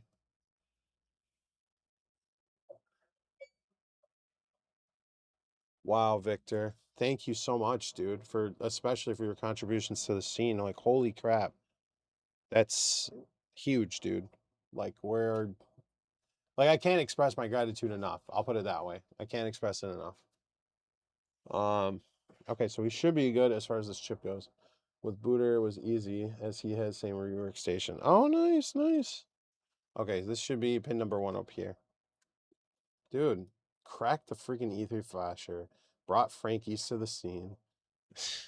That's so freaking cool, dude. Props to you. Thank you for all your hard work, dude. Like sincerely, from the bottom of my heart, because the PS3, it's very specific. I've probably said this 100 billion times, but the PS3 is my favorite console of all time, period. End of sentence. It is my favorite console of all time. There is no better console, period. All right. Oh no, I made a bridge. Just kidding. All right.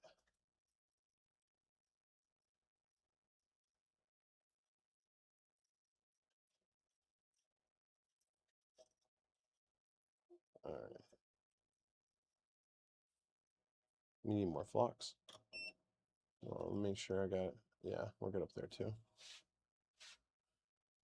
All right, let's add more flux. And more flux up here. Yeah, I've always wanted to. I've attempted reballing many times, but I don't have a reballing station. I just have a IR heating plate. That's it.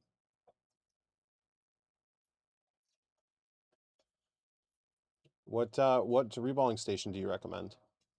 Because I would love to give it a try. I have an A model that needs a GPU, and I do have some consoles I could pull GPUs from. I would love to be able to do it. That would be so cool. I'll share with you sometime. Add me on Discord as a friend, and we'll talk and share. Cool, cool. No, dude, I'm very grateful. Very, very grateful. Thank you for hanging out too, and just being here. I was about to reverse. What is that? What were you going to reverse? Just want to make sure all these solder joints are good before I try to remove the rest of this solder here. Looks like we might need the wick.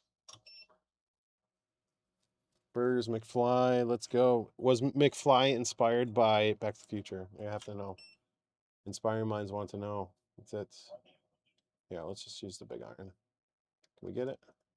Nope. Okay. And then we could. I think we just touched it up. I think we're good. Oh, that's the rework station. I'm sorry. JOVI. Hang on. I'll make this clear for you guys so you can see it. JOVI. I'm gonna look it up. What is it? JOVI. Let's just say it. Jovi. JOVI. RE 8500.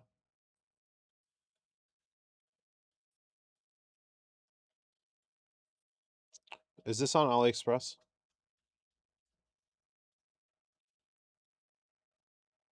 Yeah, I did say Back to the Future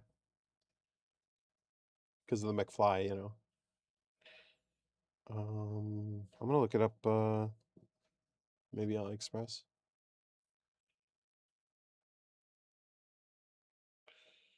Oh, okay. I don't see it. All I just get is a bunch of Bon Jovi T-shirts. RE 8500. Yeah, I did see. It is but out of stock. Oh, okay. Hey, that's all right. I don't mind throwing some. Oh, okay. I see one on eBay, but it's like 1500.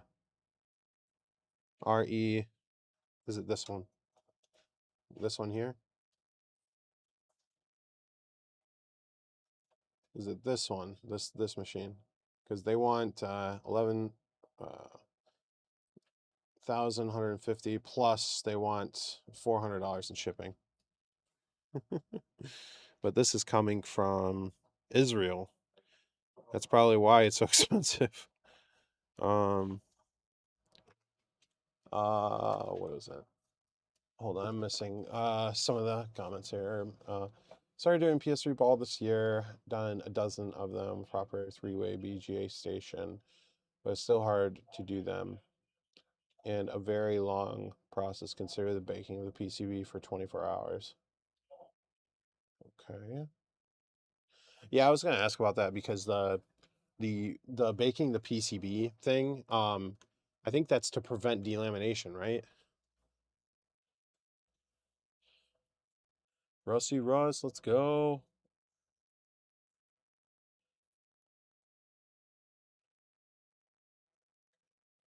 No worries, man.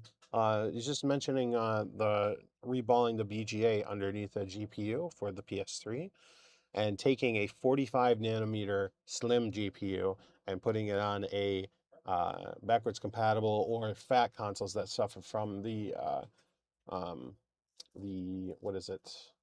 The die solder underfill between the die and the substrate of the GPU. Seen the movies, I never realized it's from McFly. Uh, yeah, McFly. McFly. Yeah, Back to the Future is literally one of my favorite movies of all time. Period. Yeah, DLM is the most annoying thing. Yeah, what's funny is I have a Zephyr Xbox 360 JTAG and it is got a dead GPU and it's delaminated. CPU is still good and it's been sitting in a box for like 2 years. The goal is to eventually move the CPU over to a working board and the NAND and fix it, but I don't want to risk it. You know, I don't want to risk it right now. Yeah, I've delaminated way too many boards. Too many. Let's solder this chip. Yeah, it's fun, dude. The modding is the funnest part of this whole entire thing. All right.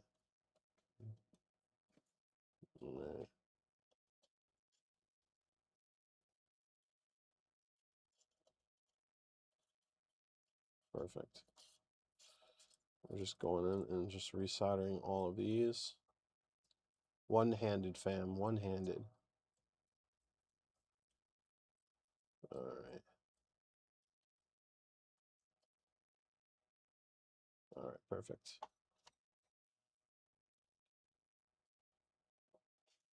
All right, perfect. Now we can clean the chip.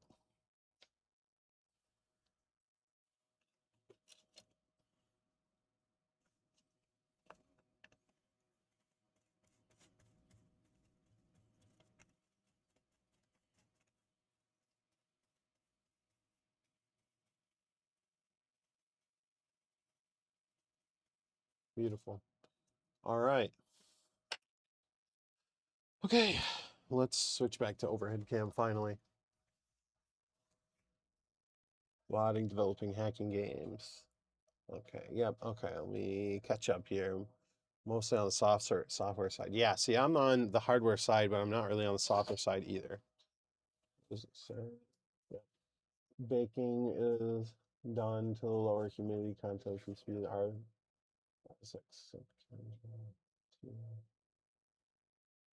Oh, interesting. Best workstation, but wow. Okay, so really quick, do you use an oven to do the board baking? Is that what you use? Is like a when I say an oven, I mean like a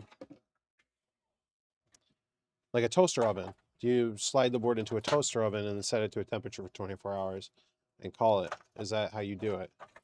As far as the baking part of it. All right. So hopefully this console works, dude. Because all that effort and then it just doesn't go to fruition would suck. That would suck. No bottom strong enough. Bottom of workstation is strong enough for uh, the baking process. So you just leave it on bottom part of the IR, like the bottom part of the rework station, just let it cook type thing. Is that it?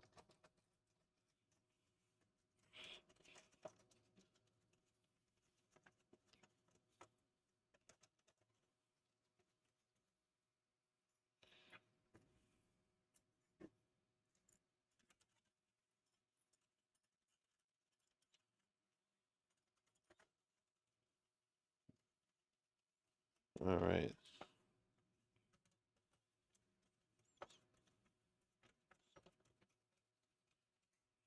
Beautiful. Connects the SSD. Blu-ray drive. I need Blu-ray drive.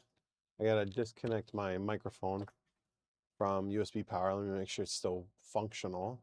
And it is. All right, cool. Okay. You can use an electric oven or Hoven H oven for PCBs, but it has to be temperature controlled. I use preheater play with BGA machine to do that. I don't preheat long hours unless wet wheat strong smell from board. That will be strong enough to get preheat as well. Okay. Dude, I'm totally down. I have a um I have an E model console that does work. It works. It just doesn't have it's not Frankied. I don't have any Frankie consoles right now. I've never owned a Frankie ever in my whole life. Never owned one, never made one.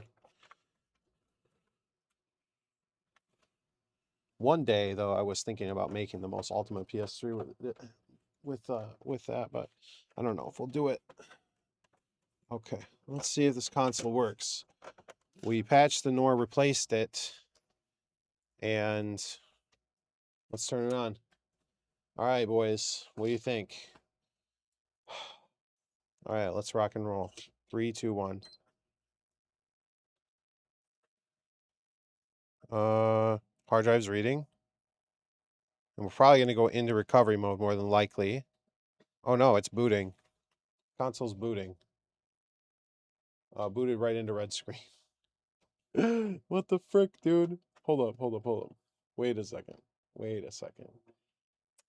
Turn off the console. Let's grab the flash drive that I already prepared with EvoMat. Because we have to boot in recovery mode anyways to install the firmware, so whatever. All right.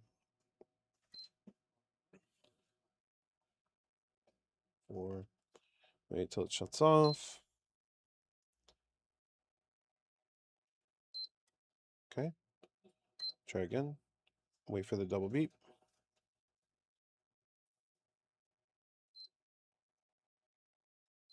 That's it. All right, now let's grab our multi-boy because we're going to use this for multi-boy. Remember, we wrote the backup, so we should be able to install custom firmware now. And let's grab the multi-boy and plug in our controller. Plug in the controller, and I'm going to switch over. You know what? Let me think. How are we gonna do this? I suppose we're gonna unplug this camera, the camera overhead, and we're gonna plug it into the PS3. And then hopefully you guys should get a screen. Let's see. Are we gonna get a screen?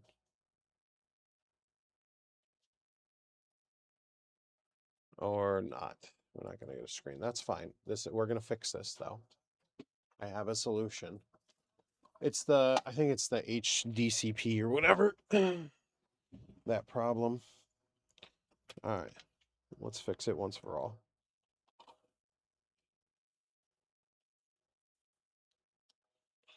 All right.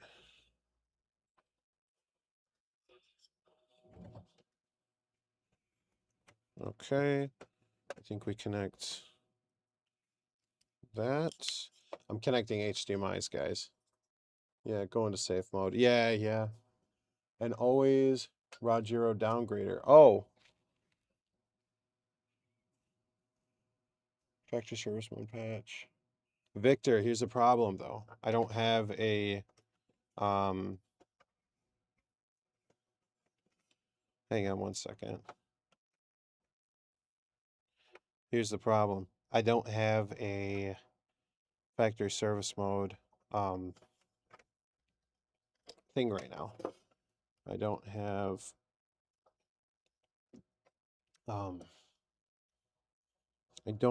a factory service mode dongle. That's my problem. Dongle not needed. Yes, I know, it's annoying. Now I need another HDMI. HDMI, where are you? There we are. All right. The console is in recovery mode though. All right, 3, 2, 1. We should have image. Come on, pop up an image. Yes, there we go. All right, cool. So you guys should be able to dongle not needed. I have so I don't have a Teensy 2.0 but I do have a Teensy 4.0. Okay, so let's get Rogero downgrader then. I'm gonna grab that really quick and we'll just put that. Wait, what about the rebug downgrader though? Nah, I'm messing. Okay, Rogero 3.55 downgrader.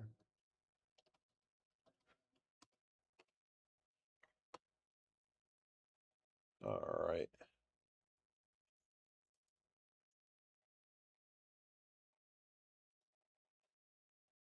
.55 downgrader. Okay, found it.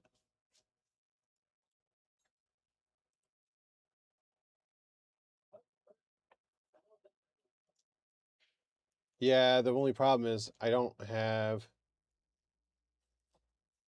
Yeah, I don't have a Teensy 2.0 So I have a PSP, but it's not here. I have a PSP that I could use as a jig, but I don't have it here.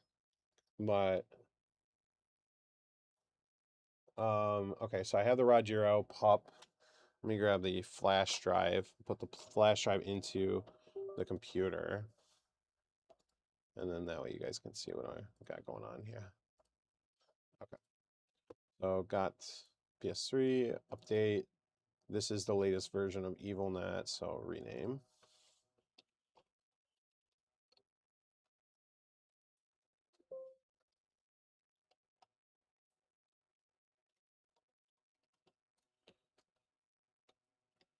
Okay. And then downloads this one. USB, PS3, update.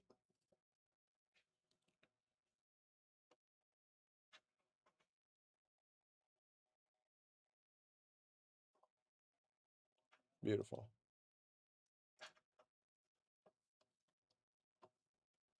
.55 downgrader. Okay. Boom. All right, so we got that one. We're all set up. Eject. Okay. Let's go back to the console. I don't know why the image keeps like flickering. Can someone explain to me why downgrading PS3 is worth it to be done? Right, so we're doing this in specific because the console has red screen of death. All right. So let's go to system update. And we're going to update it to the Rogero 3.55 downgrader. But the problem is I don't have a dongle right now. I'd have to run home and grab a PSP. So I might have to I'll probably just have to finish this like off camera if I don't have anything else. Because I have a Teensy 4.0, but I don't have a Teensy 2.0 I have a Raspberry Pi Pico.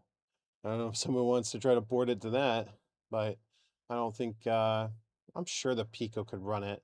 But I'm not a software guy, so.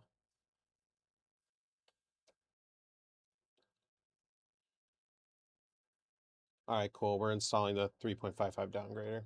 That's good. So we know that our patch to the NOR worked, but we also replaced the NOR as well, which was really important, I think. MCU. What is MCU? Fill me in. I don't know. Wait a minute. Hold up. Is there an Android version of this? Like for old Android 2.2 PS3 jig? Anything like that?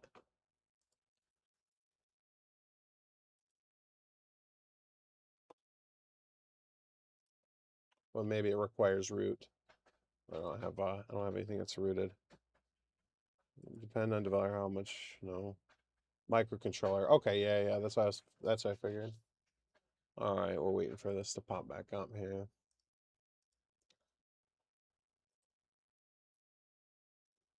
Okay, cool. This is working. Mm.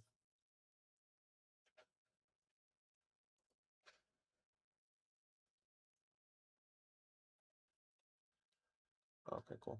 Yeah, what is it? This customer used to downgrade the PS3 from any customer up to 9.99 back to 3.55. Boom. Okay, now we need, dude, I wonder what else we can use to run the PS3 factory service mode jig. Oh man.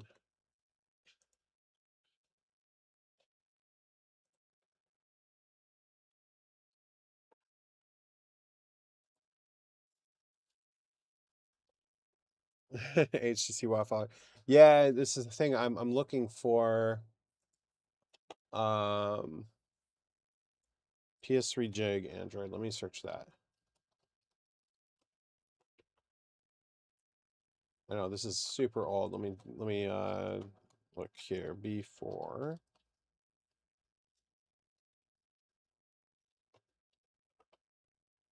Use an Android phone as a PS3 service mode dongle.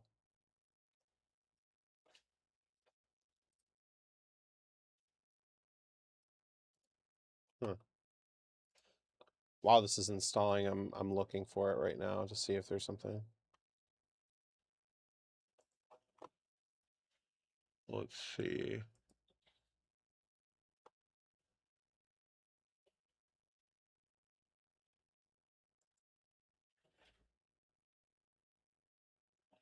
Yeah, obviously they have one for the PSP, but I don't have that. Give me just a moment. Let me see if I can find. Let me see here really quick.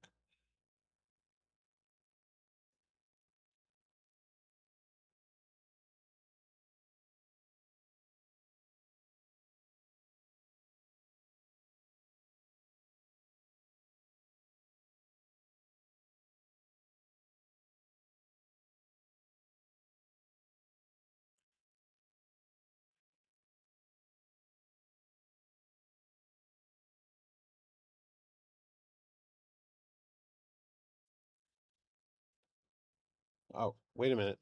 I think Red Screen of Death is still probably broken. Hang on. English.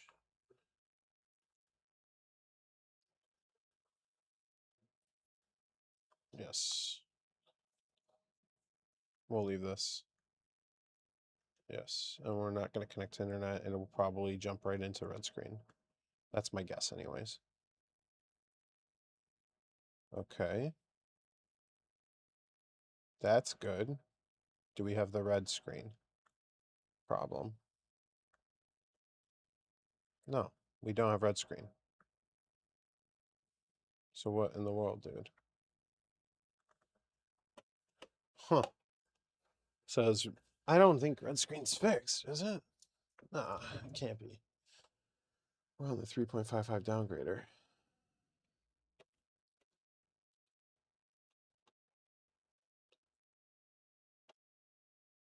Okay.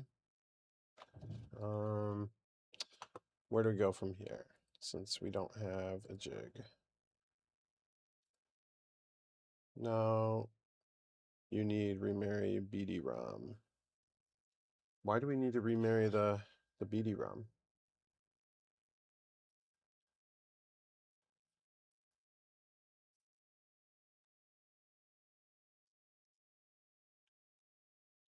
Do we have... Where is... So PS3 jigs. I was just looking here.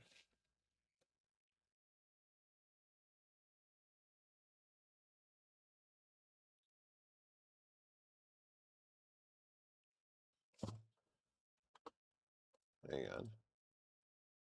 No, it is married. That's what I was wondering. I was like, wait, no, it is married. It's good. So that's good. We don't have red screen anymore. I'm trying to think if we need to do anything else to fix this. Was it just patching the ROS versions to downgrade and reinstall? But no, it should be more than that, right? Well, hang on, let me look into this a little bit more. PS3, red screen of death.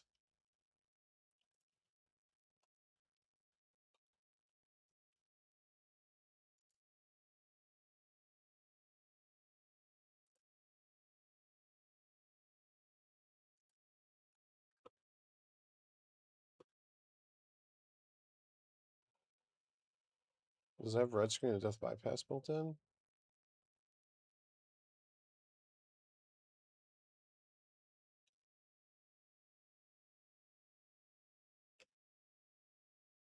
Is that why it's working right now? Red screen bypass, yeah. That's why the PS3 is working right now, is because it has red screen bypass. If isn't OGB ROM, you need to remarry. Yeah, I know, it's good. The pairing of the PS3 with DRAM-less SSD represents optimally efficient configuration. It needs to be.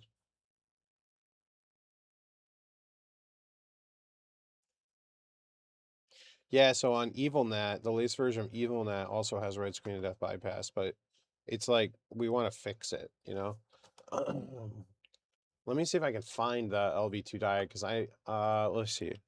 Red screen of death, LV2.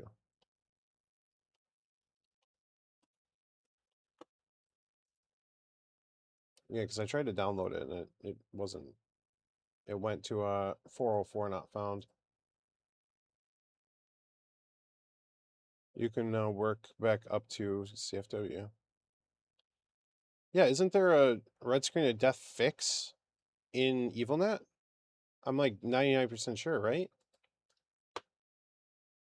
99%, not 100. 99%. 99% sure.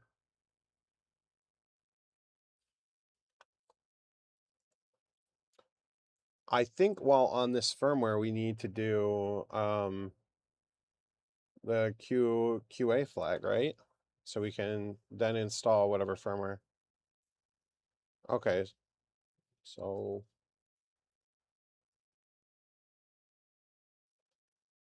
well, let's just go back to 4.9 or 4.93 EvilNet then, since it's got the red screen of death fix, and it should have it in the custom firmware tools from what I remember. Okay. So we need the QA flag enable.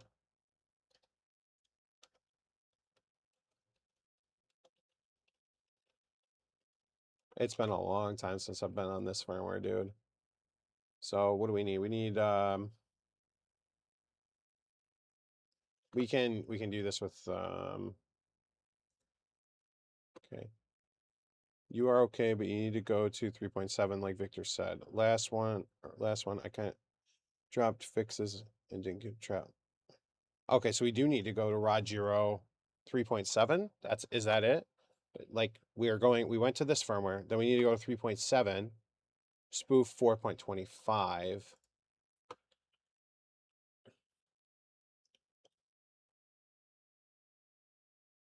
Rod CFW 3.7, right? That's what we need to go to next.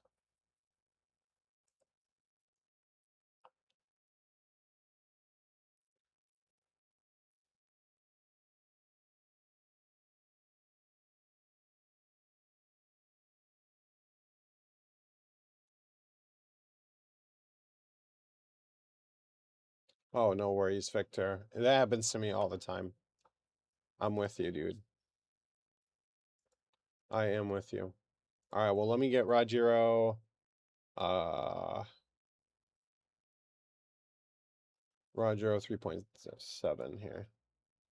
Okay, I'm downloading that now. And then let me get Reboot Toolbox installed so we can get QA flag enabled. Okay. Rename.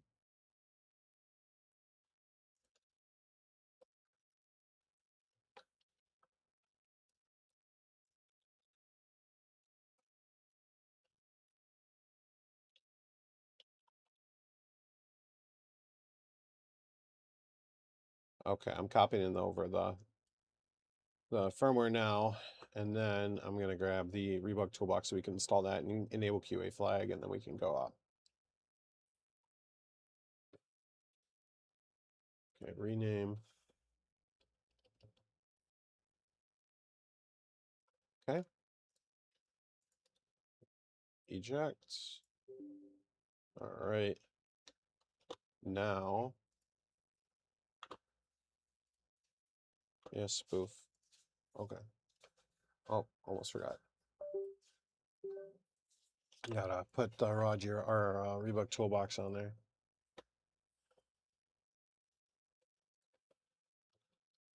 Reebok toolbox. Got that. Hopefully this works for this. Hopefully this works for this firmware. Else we might have to find a different version of Reebok toolbox.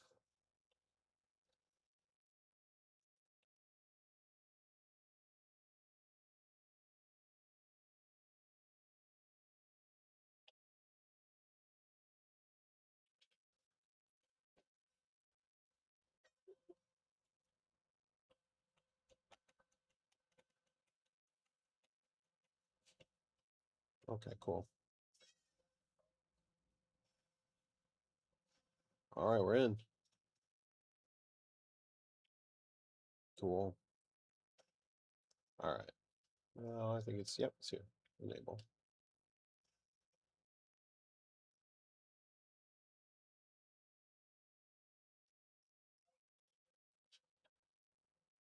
All right. All right. So now, wait a minute. There's like button combinations I think you have to press, but to get it moving, hang on. Okay. 3 D-pad down.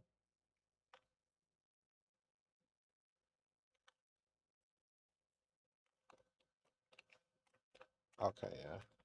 Oh well. Let's turn the system off and we'll get in recovery mode and try to install ROD 3.7. Okay. We're to this point now. Let's boot back into that.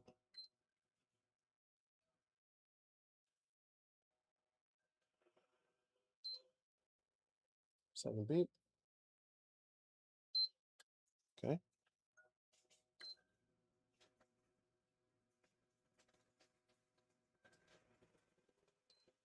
And double beep. Beautiful.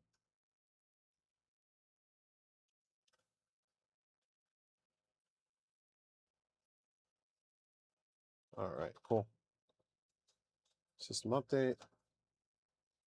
9 later. There we go. ROD time. All right, and flash drive is flashing.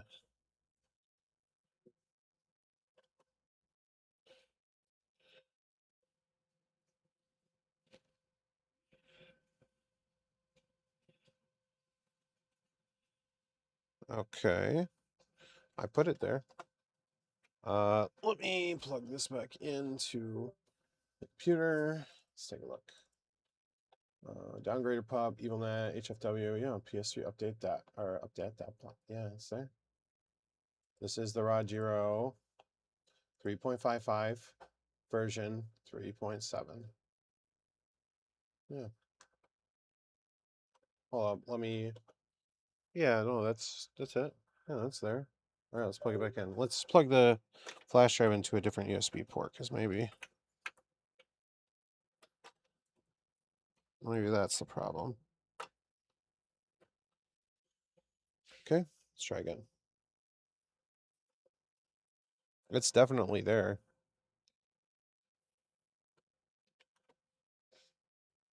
It's checking. Checking. Yes, 3. No, okay, so that didn't work. ROD 3.55, 3.7. Yeah, that's what I have on there. Okay, that's weird. All right, let's shut the console off. Let's boot back up and then do that button combination that makes the QA flag toggle like functional or whatever. But uno momento, let me grab an actual PS3 controller with the cable, and maybe this will be a little bit more beneficial to us in this event. All right. Okay, PS3 controller, official. Spoof to 4.25. No, I didn't grab that. Let me find that one. USB connected to the PC. Or it was. Hang on. There we go. Okay. Let me find it. I'm gonna delete that one. And so it's Rogero 3.7,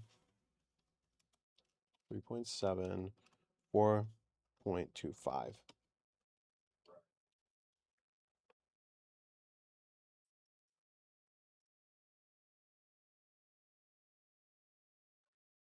Okay. Yeah, I'm looking for it right now. From Rogero 3.7 spoof 4.25. Okay.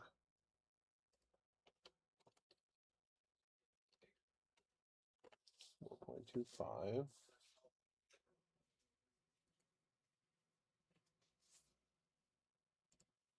Okay, let me see if I can find this firmware.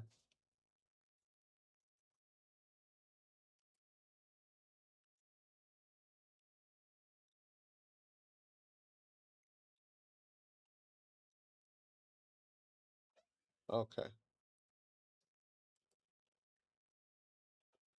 Download. I don't know, dude, this link is from 2011. And the file does not exist. I don't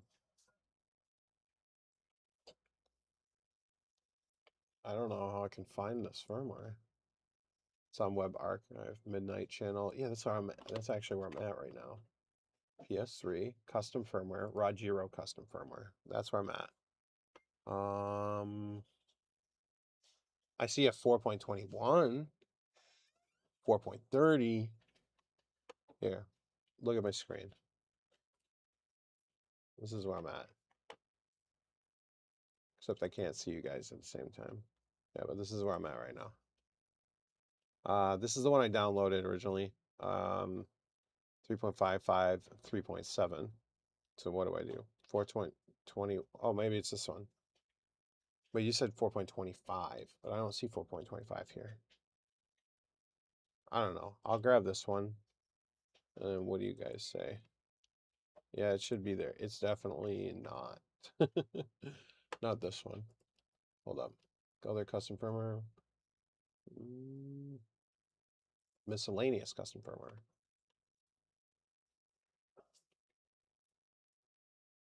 Pasta. Okay, so this is going to be older. So 4.25.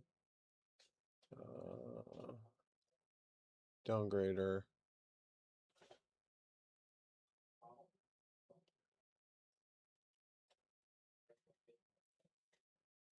Yeah,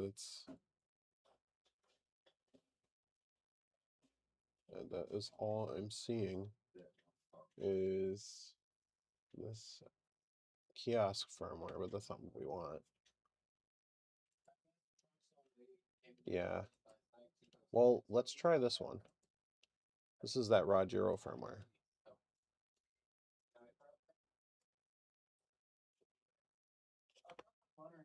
This is the 4.21 Rogero.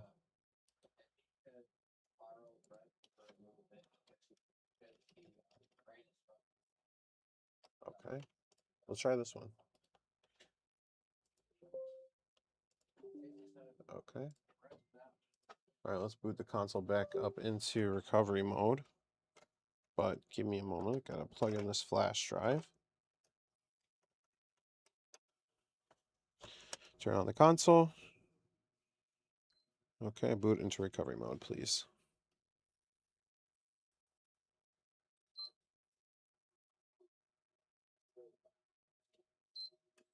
Okay.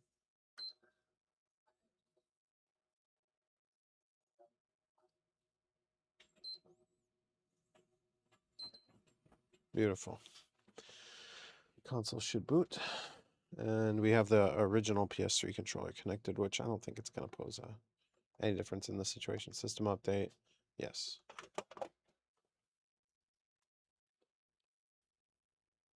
All right, it's reading the flash drive now. Flash drive is flashing.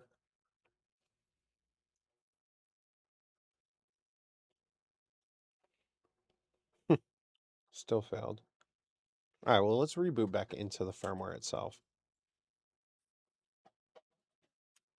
All right. Reboot into the firmware.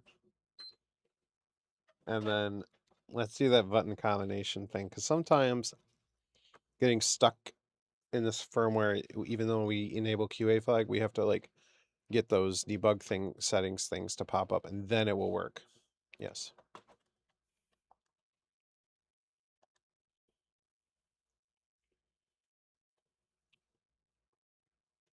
Yes. All right.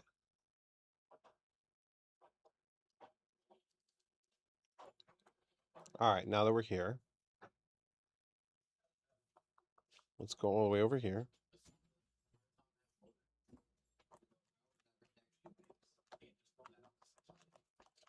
Let's go make sure that QA flag is enabled.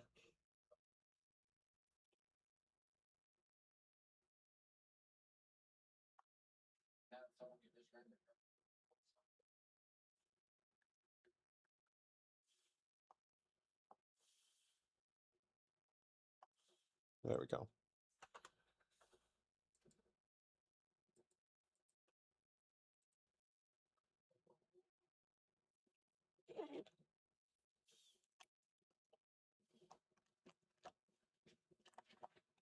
There we go.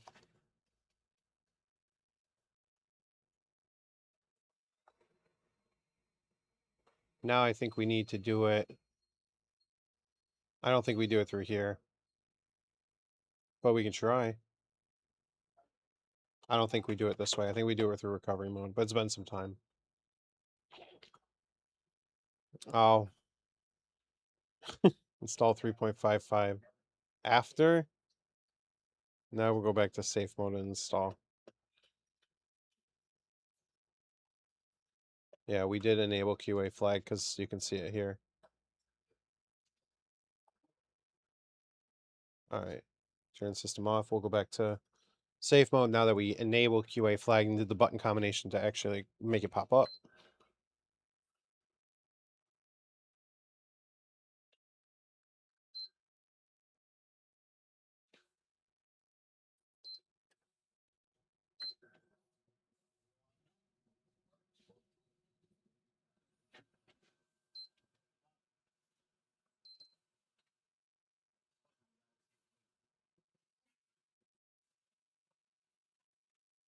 Yeah, that's what I was gonna say, because I remember doing this stuff, but it's just like 10, 11 years ago. You know, it's been a long, long, long time. Many, many, many years ago.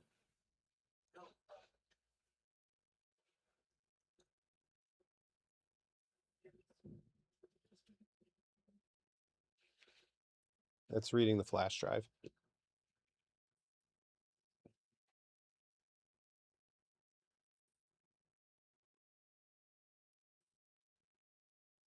Yeah, I think you have to do 3.55 OFW. Never mind, I lied. We're gonna go to this one now.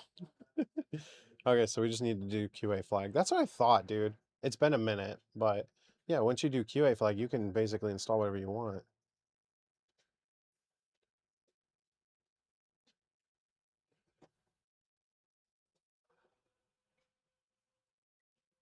Yeah, that's what I was thinking.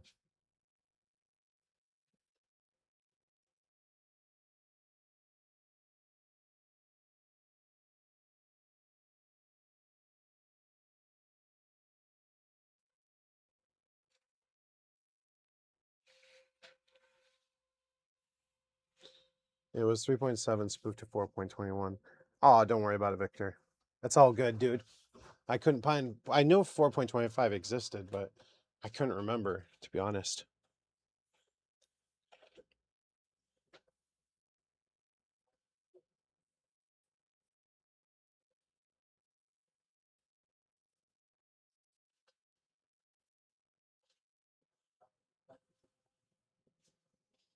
All right, cool. It is moving forward.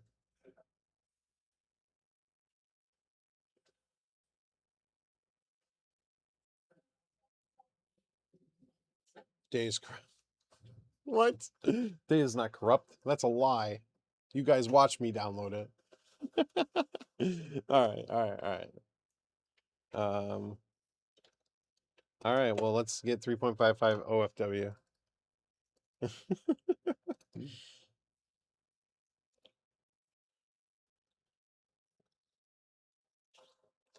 All right. 3.55 OFW. Let's go. We'll turn off the console since we have to go back into recovery. 3.55 OFW original. Yes.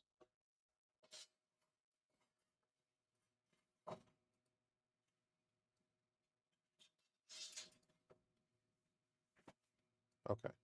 I'm putting 3.55 official on my flash drive now.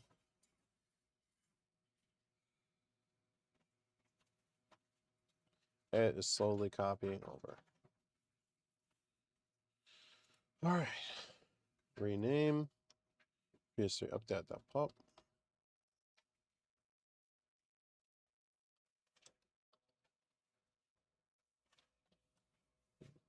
All right, perfect. It is there. All right, eject the flash drive. Boom. All right. Yeah, that's fine. We'll do OFW. Okay, 3.55 OFW is on the flash drive. CEX 3.55. All right. Booting the console into recovery. We'll try this.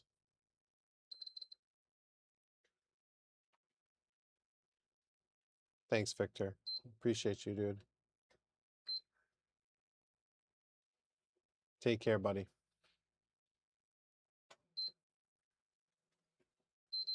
Beautiful. All right. Console is going into recovery mode, and we'll go ahead and update it to 3.55 official. Then we'll go back to EvilNet. All right.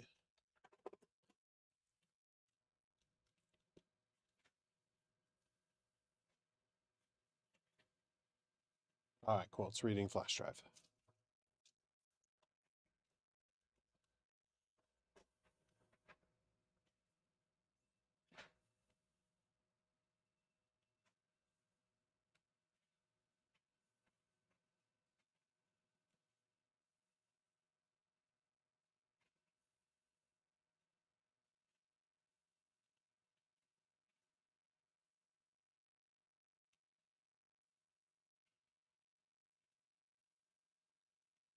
Cool. It's reading it.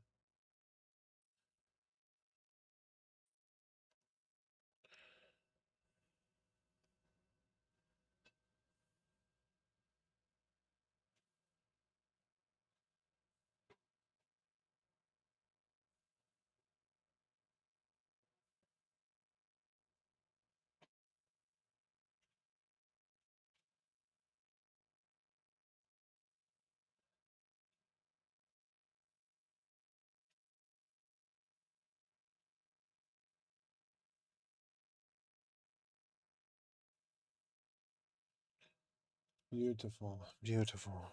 Hopefully this doesn't get some sort of weird corruption.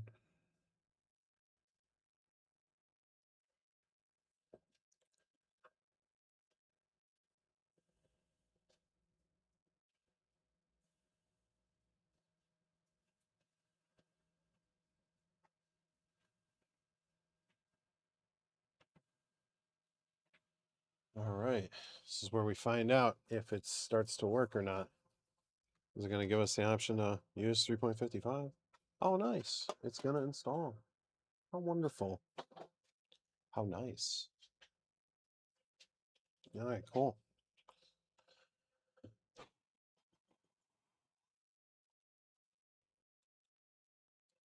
All right, just let this thing install.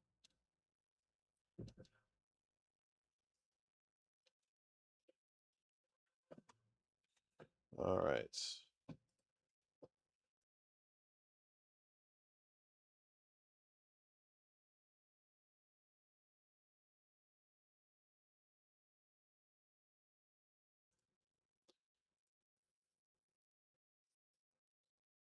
Well, thankfully, this is going super, super, super smoothly from here on out. Hopefully. The red screen of death fix should be in the 4.93 custom firmware.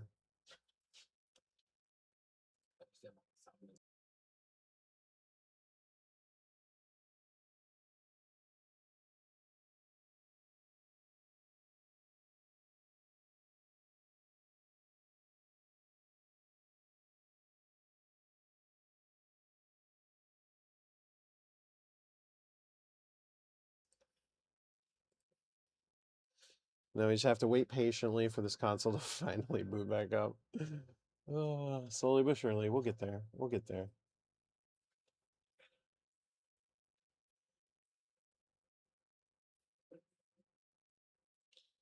We will get there. Just have to wait patiently.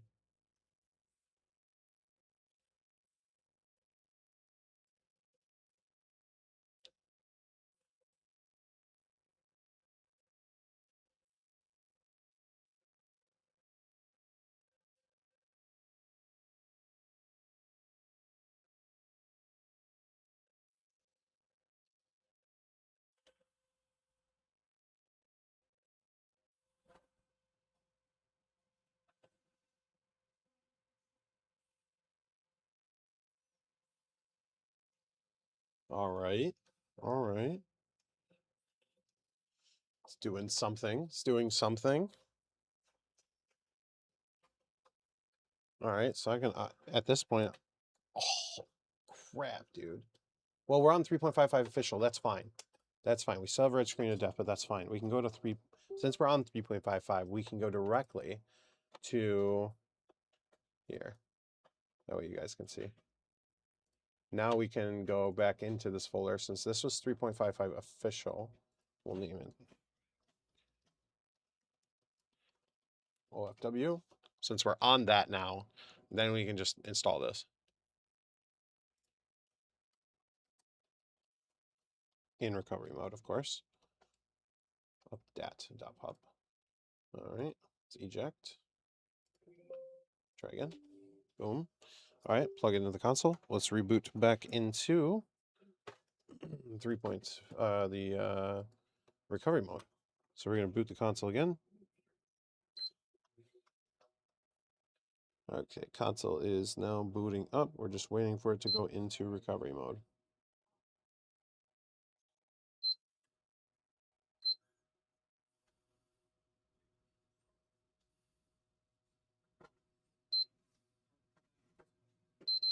Perfect.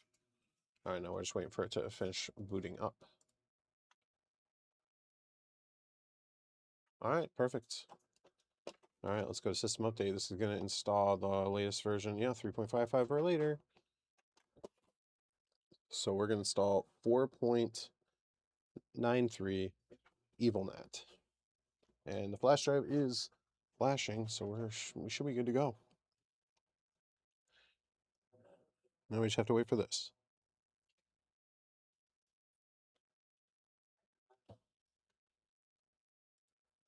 Test 1, 2. Okay, just want to make sure my audio was still working.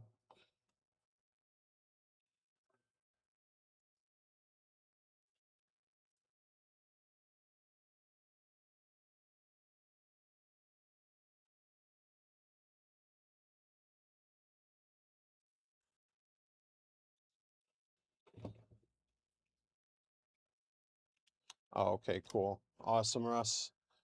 Thank you, sir.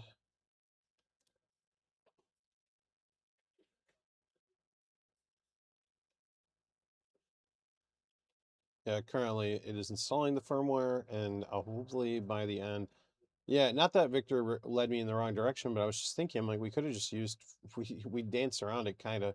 We could have just went right into 4.93 EvilNet, and it would have had red screen bypass anyways, and it's got the red screen of death fix tool in it, I think, already.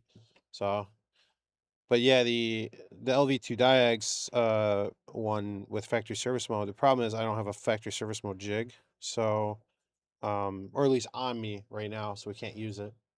So it'd be literally no point. But since we have 4.93 EvilNet, we're on 3.55, we can just install it. It is no problem now. No problemo.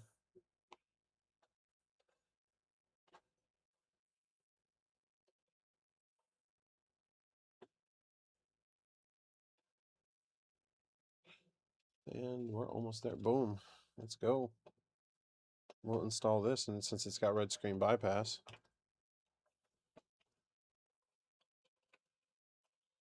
Wait for update, checking.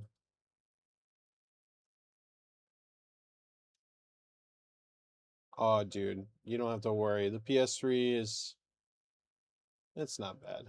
It's not bad. PS3 is a great console. That's amazing console, in fact. Yeah, PS3 is my favorite console of all time, period. It's a great console. I'd say second to that is probably Xbox 360. The hacks on them are just fantastic. Um, the Xbox 360 is a lot more straightforward than the PS3. PS3 is a little bit more complicated, and there's so much that goes into it, dude. But what they were talking about earlier with the Frankie mod, it's literally so the yellow light of death on the PS3, the fat backwards compatible ones from the launch models. It's mainly related to the underfill between the die of the GPU and the substrate of the GPU. Um, anyways, it's fixed in the Slim, the later Slim, and you can take the Slim GPU and install it onto a fat console. But it does have the same pinout, but voltage is different, so you have to do a voltage mod, and then you also have to tell the syscon to work with that GPU. And then you test it with PS2 games to make sure it works, and then that's basically it.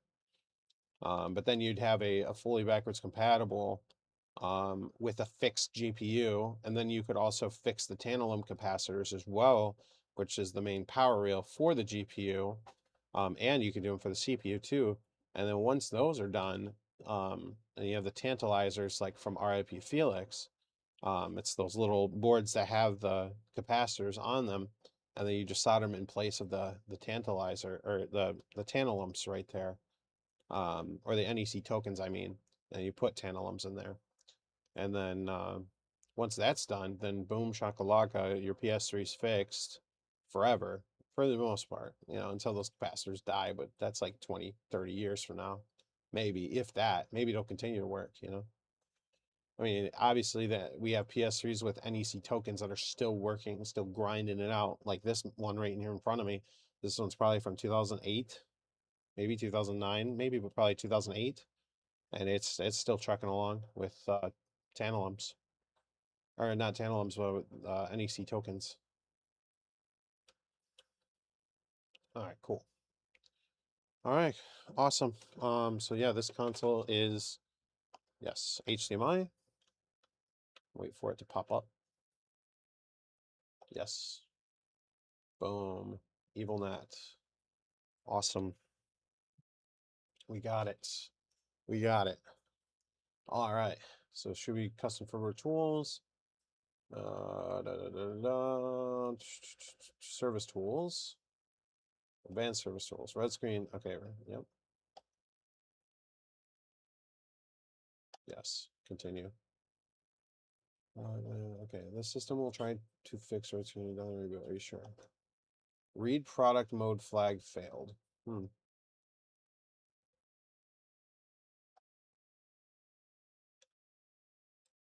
Huh. I've never tried this before, so that's why I'm like, do not install custom firmware on factory service mode. I'm definitely not gonna toggle factory service mode right now. Weird. Huh. Well, that's the only other thing I could think of. Otherwise, this is technically bypassed. Okay, well. I mean, the console isn't fixed, it's just bypassed. So I guess it's technically fixed, but it's not fixed. And I learned from you as I always go to, oh, yeah. Nah, dude, I was thinking about it. I was like, well, this firmware, 4.93 EvilNet has a red screen of death bypassed already. And apparently you can fix it. But the problem is, I'm not sure how to fix it here. Read product mode flag failed. I don't know. Might have to go. That's toggle kernel. I don't know what that means, man. Debug tools. No, not otherwise. Yeah, everything's CEX. Convert to CEX. Can we dump EID root key from here? Yeah, it's all CEX. Toggle kernel. Yeah, root key. Yeah, no, I dump tools. Oh, we can dump EID root key probably from here. No, dump. No, apparently we can't dump that. What's this weird? QA tools? Check QA flags. QA flags are enabled. Disable QA flags. Maybe that's the reason why it's not working. Okay, we disabled it. Red screen. Still fail. Weird. QA flags.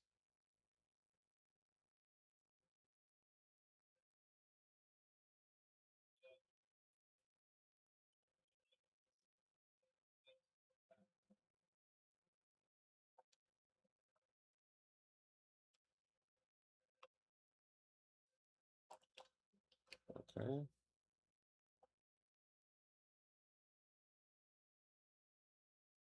Huh. It's a double. Okay. Well, let me see if there is something I'm missing. So obviously we bypassed it, which it's like part of it, right? But that's not fixing it, right? We did replace the NOR, but it's not solved. Don't need to change kernel. Don't need change kernel to good. Only toggle if setting don't work. Okay. Okay. Let's see here. Sean's video on the red screen of death. What did he do? Frankenstein PS3 that has red screen of death. So he patches the NANDs, I know that. Then boots the console back up. Oh, and he does the LV2 diag.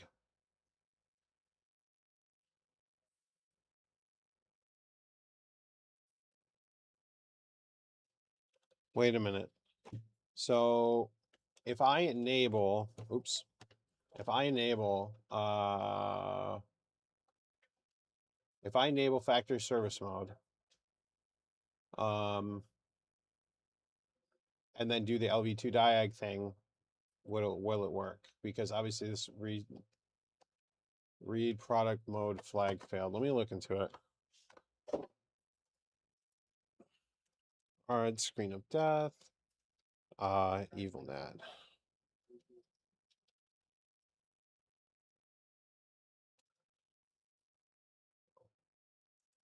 Anyone run? Okay.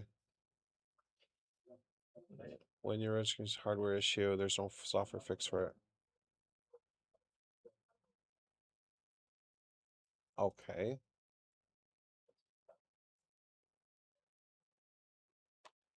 All right. Well, let me see let me see if I can find the red screen of death, LV2 diag. Let me see if I can find that.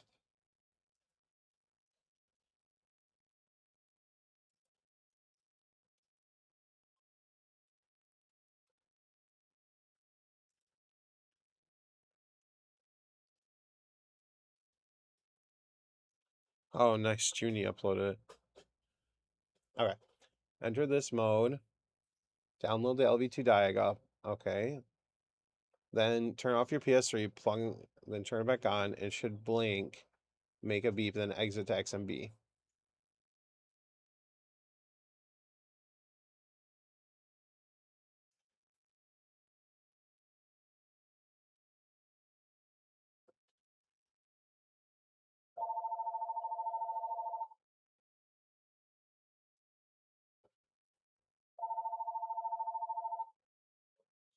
Huh.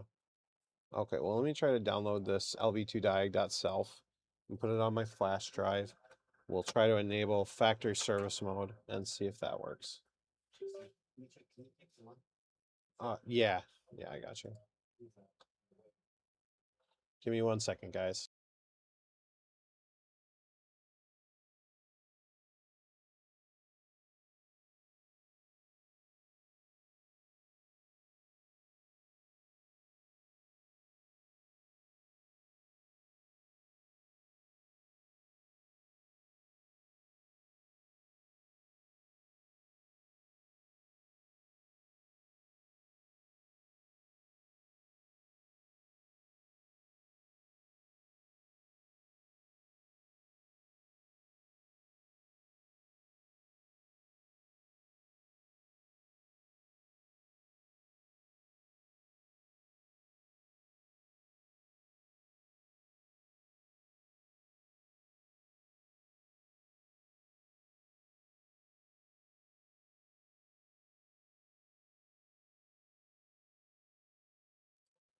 All right, so this is what I'm gonna try. I'm gonna take the LV2 diag. I'm gonna put it on my flash drive, the one that is supposed to fix red screen of death. Okay. I'm gonna take the flash drive out, plug it into the console, the most right USB port. Then I'm gonna enable factory service mode. It says do not install custom firmware while in factory service mode, because the goal is to enable it and then disable it when we're done. Okay. Okay, we're not going to install custom firmware. We will not do that. Okay, product mode enabled. Oh, wait, hold on. The console's restarting. We just enabled factory service mode. Is the hard drive going to read? Okay, hard drive's reading. I didn't leave the flash drive in. I did not leave the flash drive in, because maybe factory service mode needs to be enabled first in order to do the red screen of death fix. Right? So that's probably what it is. Okay, so I don't have the USB plugged in with that LV2 diag. Advanced Service Tools, red screen of death fix. VTRM, and it failed. Okay. So, all right. Well, then let's turn off the console. And then we'll use the LV2 diag in factory service mode instead. Okay. Okay, turning on the PS3 now with the LV2 diag, and the console should boot from what beep from what I've heard. Okay. Okay, it beeped. All right, cool. And then it should exit to XMB.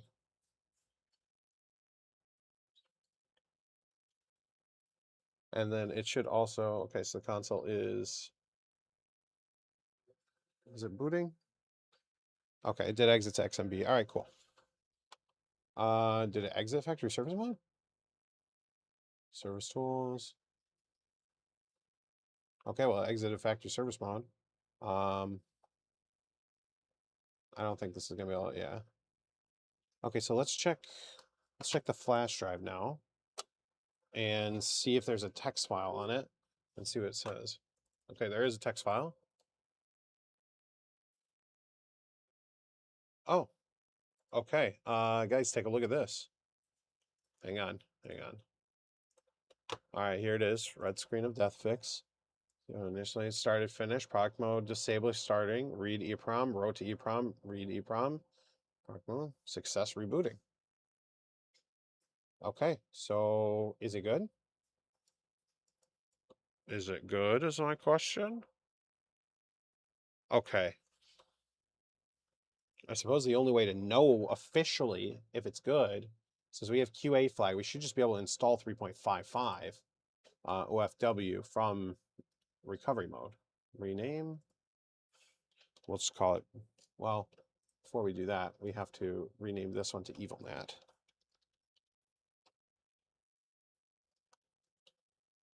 Okay. And OFW, we're gonna, yeah, with QA flag enabled, we should be able to do it. I'm pretty sure. PS3 updates updat.pub. Now exit or eject. Yes, that's fine. All right. Let's go back to the PS3 now. Okay. So let's turn the console back off. Okay. Then we're gonna install 3.55 and or at least try to. Since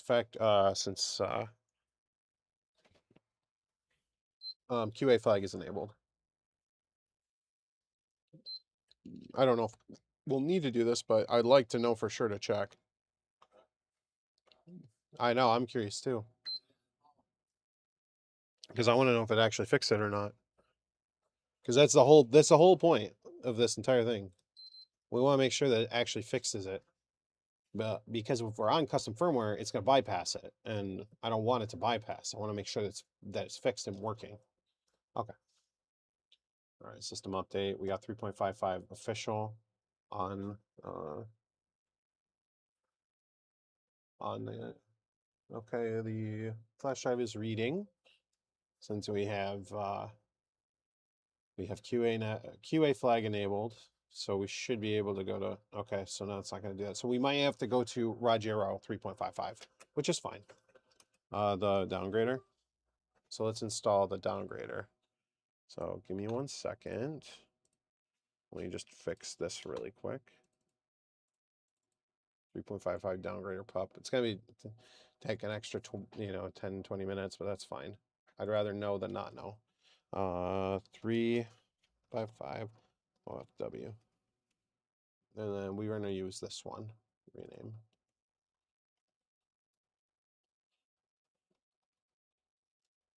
Oh. Update.pub. Eject. Yes. Okay. And let's plug it back into the PS3 and now turn it on and go into recovery mode. Just to make it simple.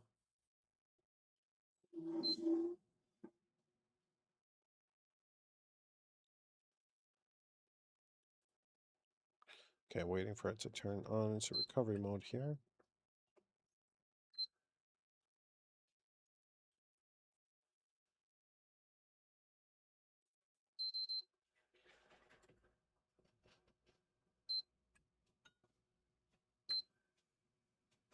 Some reason I didn't go into recovery mode there, but I got it. Beep beep. There we go. All right. Console's booting into recovery mode now. And here we are. System update. Okay, let's rock and roll.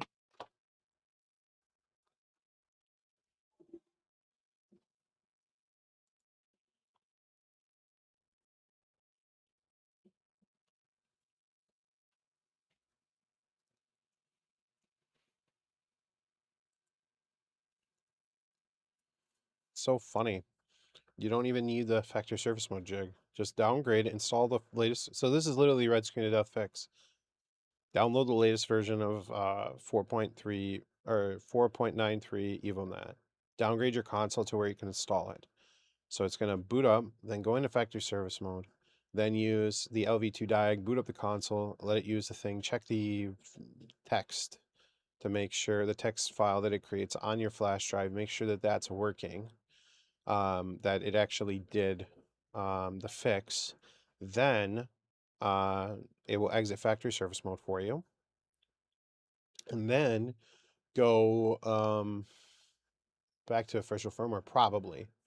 But that's what we're going to find out. But I'm going back to 3.55 official, because if the customer wants to jailbreak the console, I'd rather just leave it on 3.55. That way they can make that decision. But the goal is to get it in a position where we can check on official firmware if the red screen of death is fixed or not. That's the goal. But we'll know officially here in just a couple minutes, because we have to go to this Rogero 3.55 downgrader first. Then we can go to 3.55 official from that point forward. All right, cool. So this should not show corrupt. We should be good. Man, what a day, huh?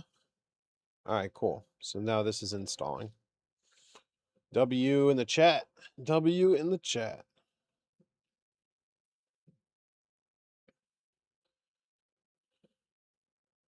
Dude, this is fun. We're a lot of crazy steps, dude. It's my life, man. It's my life. All day, every day. Just lots of crazy steps. Got to jump through the hoops, man. I know Sony didn't make the red screen of death fix easy for us. They did not. I think, well, I don't know. I don't know who made the LV2 diag to fix red screen of death. I'm not sure who made it.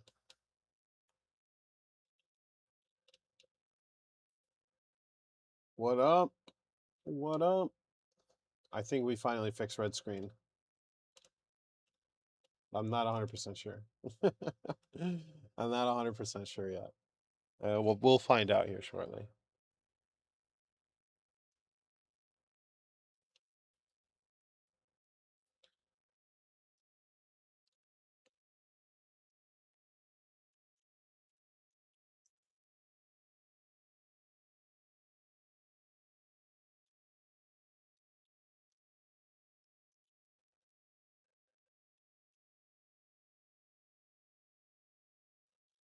All right, cool.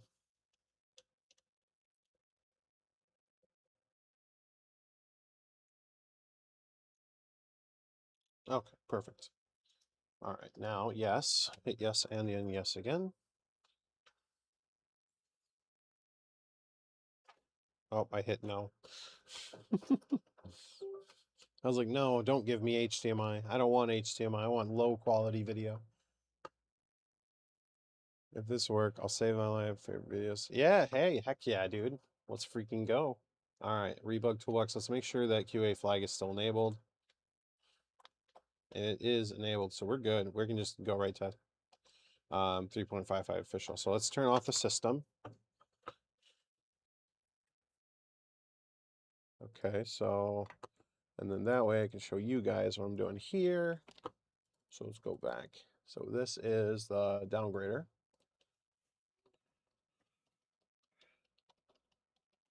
Downgrader pop. Now we just need this one.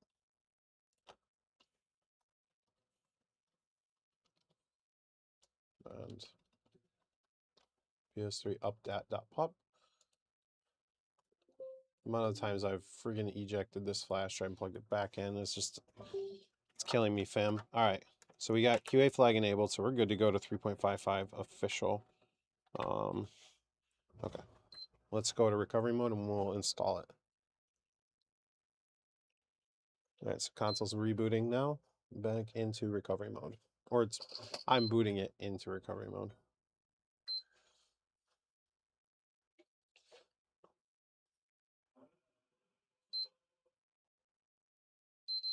Beautiful.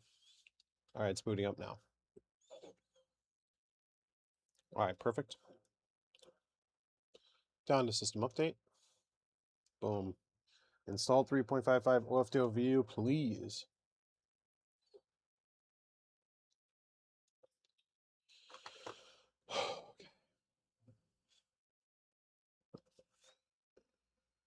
Oh, that's so funny, dude. When my PS3 turned on, like, it once had video and once didn't add. Wow.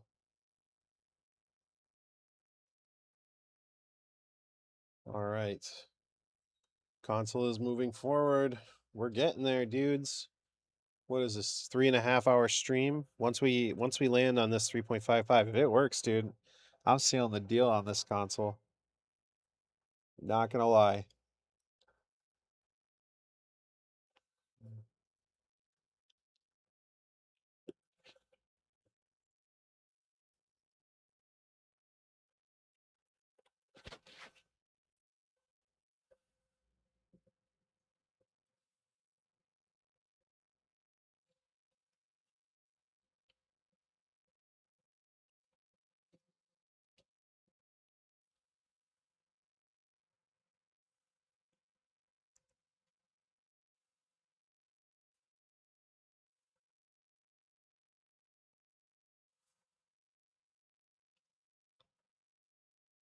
All right, cool. Firmware is almost done and copying over.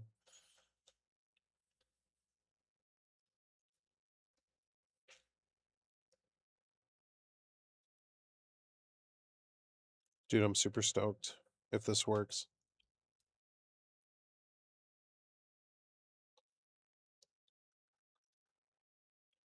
All right. Is it just gonna install is the question? Yes. All right, cool.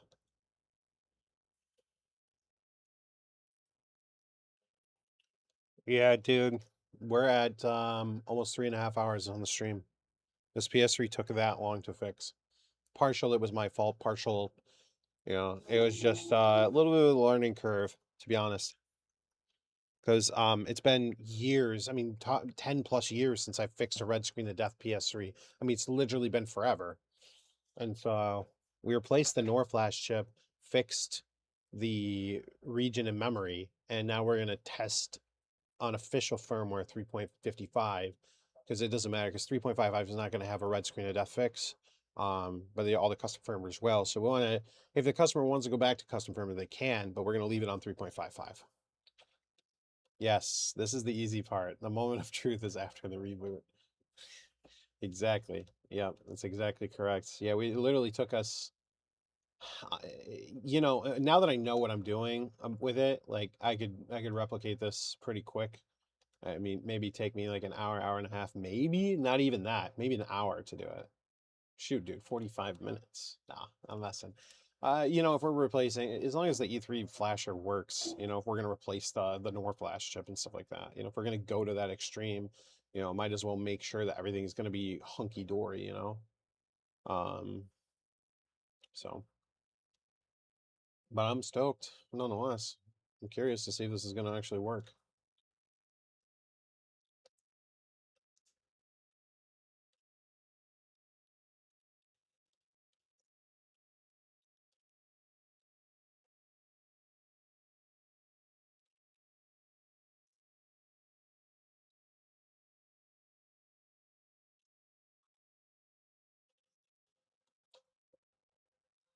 Oh, slowly but surely. Hopefully, eventually it'll just jump to 100% or 99%, then go to 100. Oh, I called it, dude. I called it. The PS3 is, it's classic. It just jumps from like 33% to up to 100. All right, fellow YouTubians. And if you make a dedicated video on this, create a detailed guide. It will be amazing. Potentially get good hype on it. Heck yeah, dude. No, dude, it freaking red screen. Are you serious? What the frick, dude? Oh my god, it's not working. What? How did that red screen of death diag lie to me, dude? Freaking lied to me. Look at this. Look at this, dude. Oh my god, dude. Oh, bro. Hold up. Look. This was back when we were in custom firmware. Look. Look. Look. No failure. No failure. Just worked. Just worked. That's it. But apparently it didn't work. What the frick, dude? Um, hmm. Dude, I'll tell you what, because I'm gonna end the stream here. Here's the thing. What I'm gonna do is off camera, because obviously I need a factory. So we're on 3.55 official. That's where we're at right now. All right, let me go back to the original camera. Give me just a moment, guys. I'm gonna get this camera set up here. Give me just a moment. Oh, you know, I'm unplugging a bunch of HDMI cables. Oh, wait a minute. Is that that is the other one. We want this one. Hang on. Okay. Just trying to connect my regular camera again so we can actually talk. Oh, da, da, da, da. There we go. Okay. This is where we've been for the last 3.5 hours and trying to fix things, etc. All right, so here's the deal. This is what I'm going to do. I'm going to end the stream here in just a couple seconds. But the plan is I'm going to go home at maybe bring it back on Saturday. Maybe not Saturday, maybe Tuesday next week. I'm going to bring a PSP with custom firmware and the PS3 jig tool. We're going to get this thing into factory service mode and then run the LV2 diag while on 3.55. Then exit factory service mode and then see if it works. Because maybe there's just some weird thing where the LV2 diag on the latest custom firmware, you know, in a factory service mode, maybe there's some weird fluke where it showed like it worked and it didn't. So anyway, the goal is I don't necessarily want a red screen of death bypass. We want a red screen of death fix. That's what we want. So I will see you guys on the flip side. Thank you guys for hanging out. You know, it is what it is. If I do end up having success with this, I will make a tiny short and post it on the channel about this. I know, dude, I'm like devastated.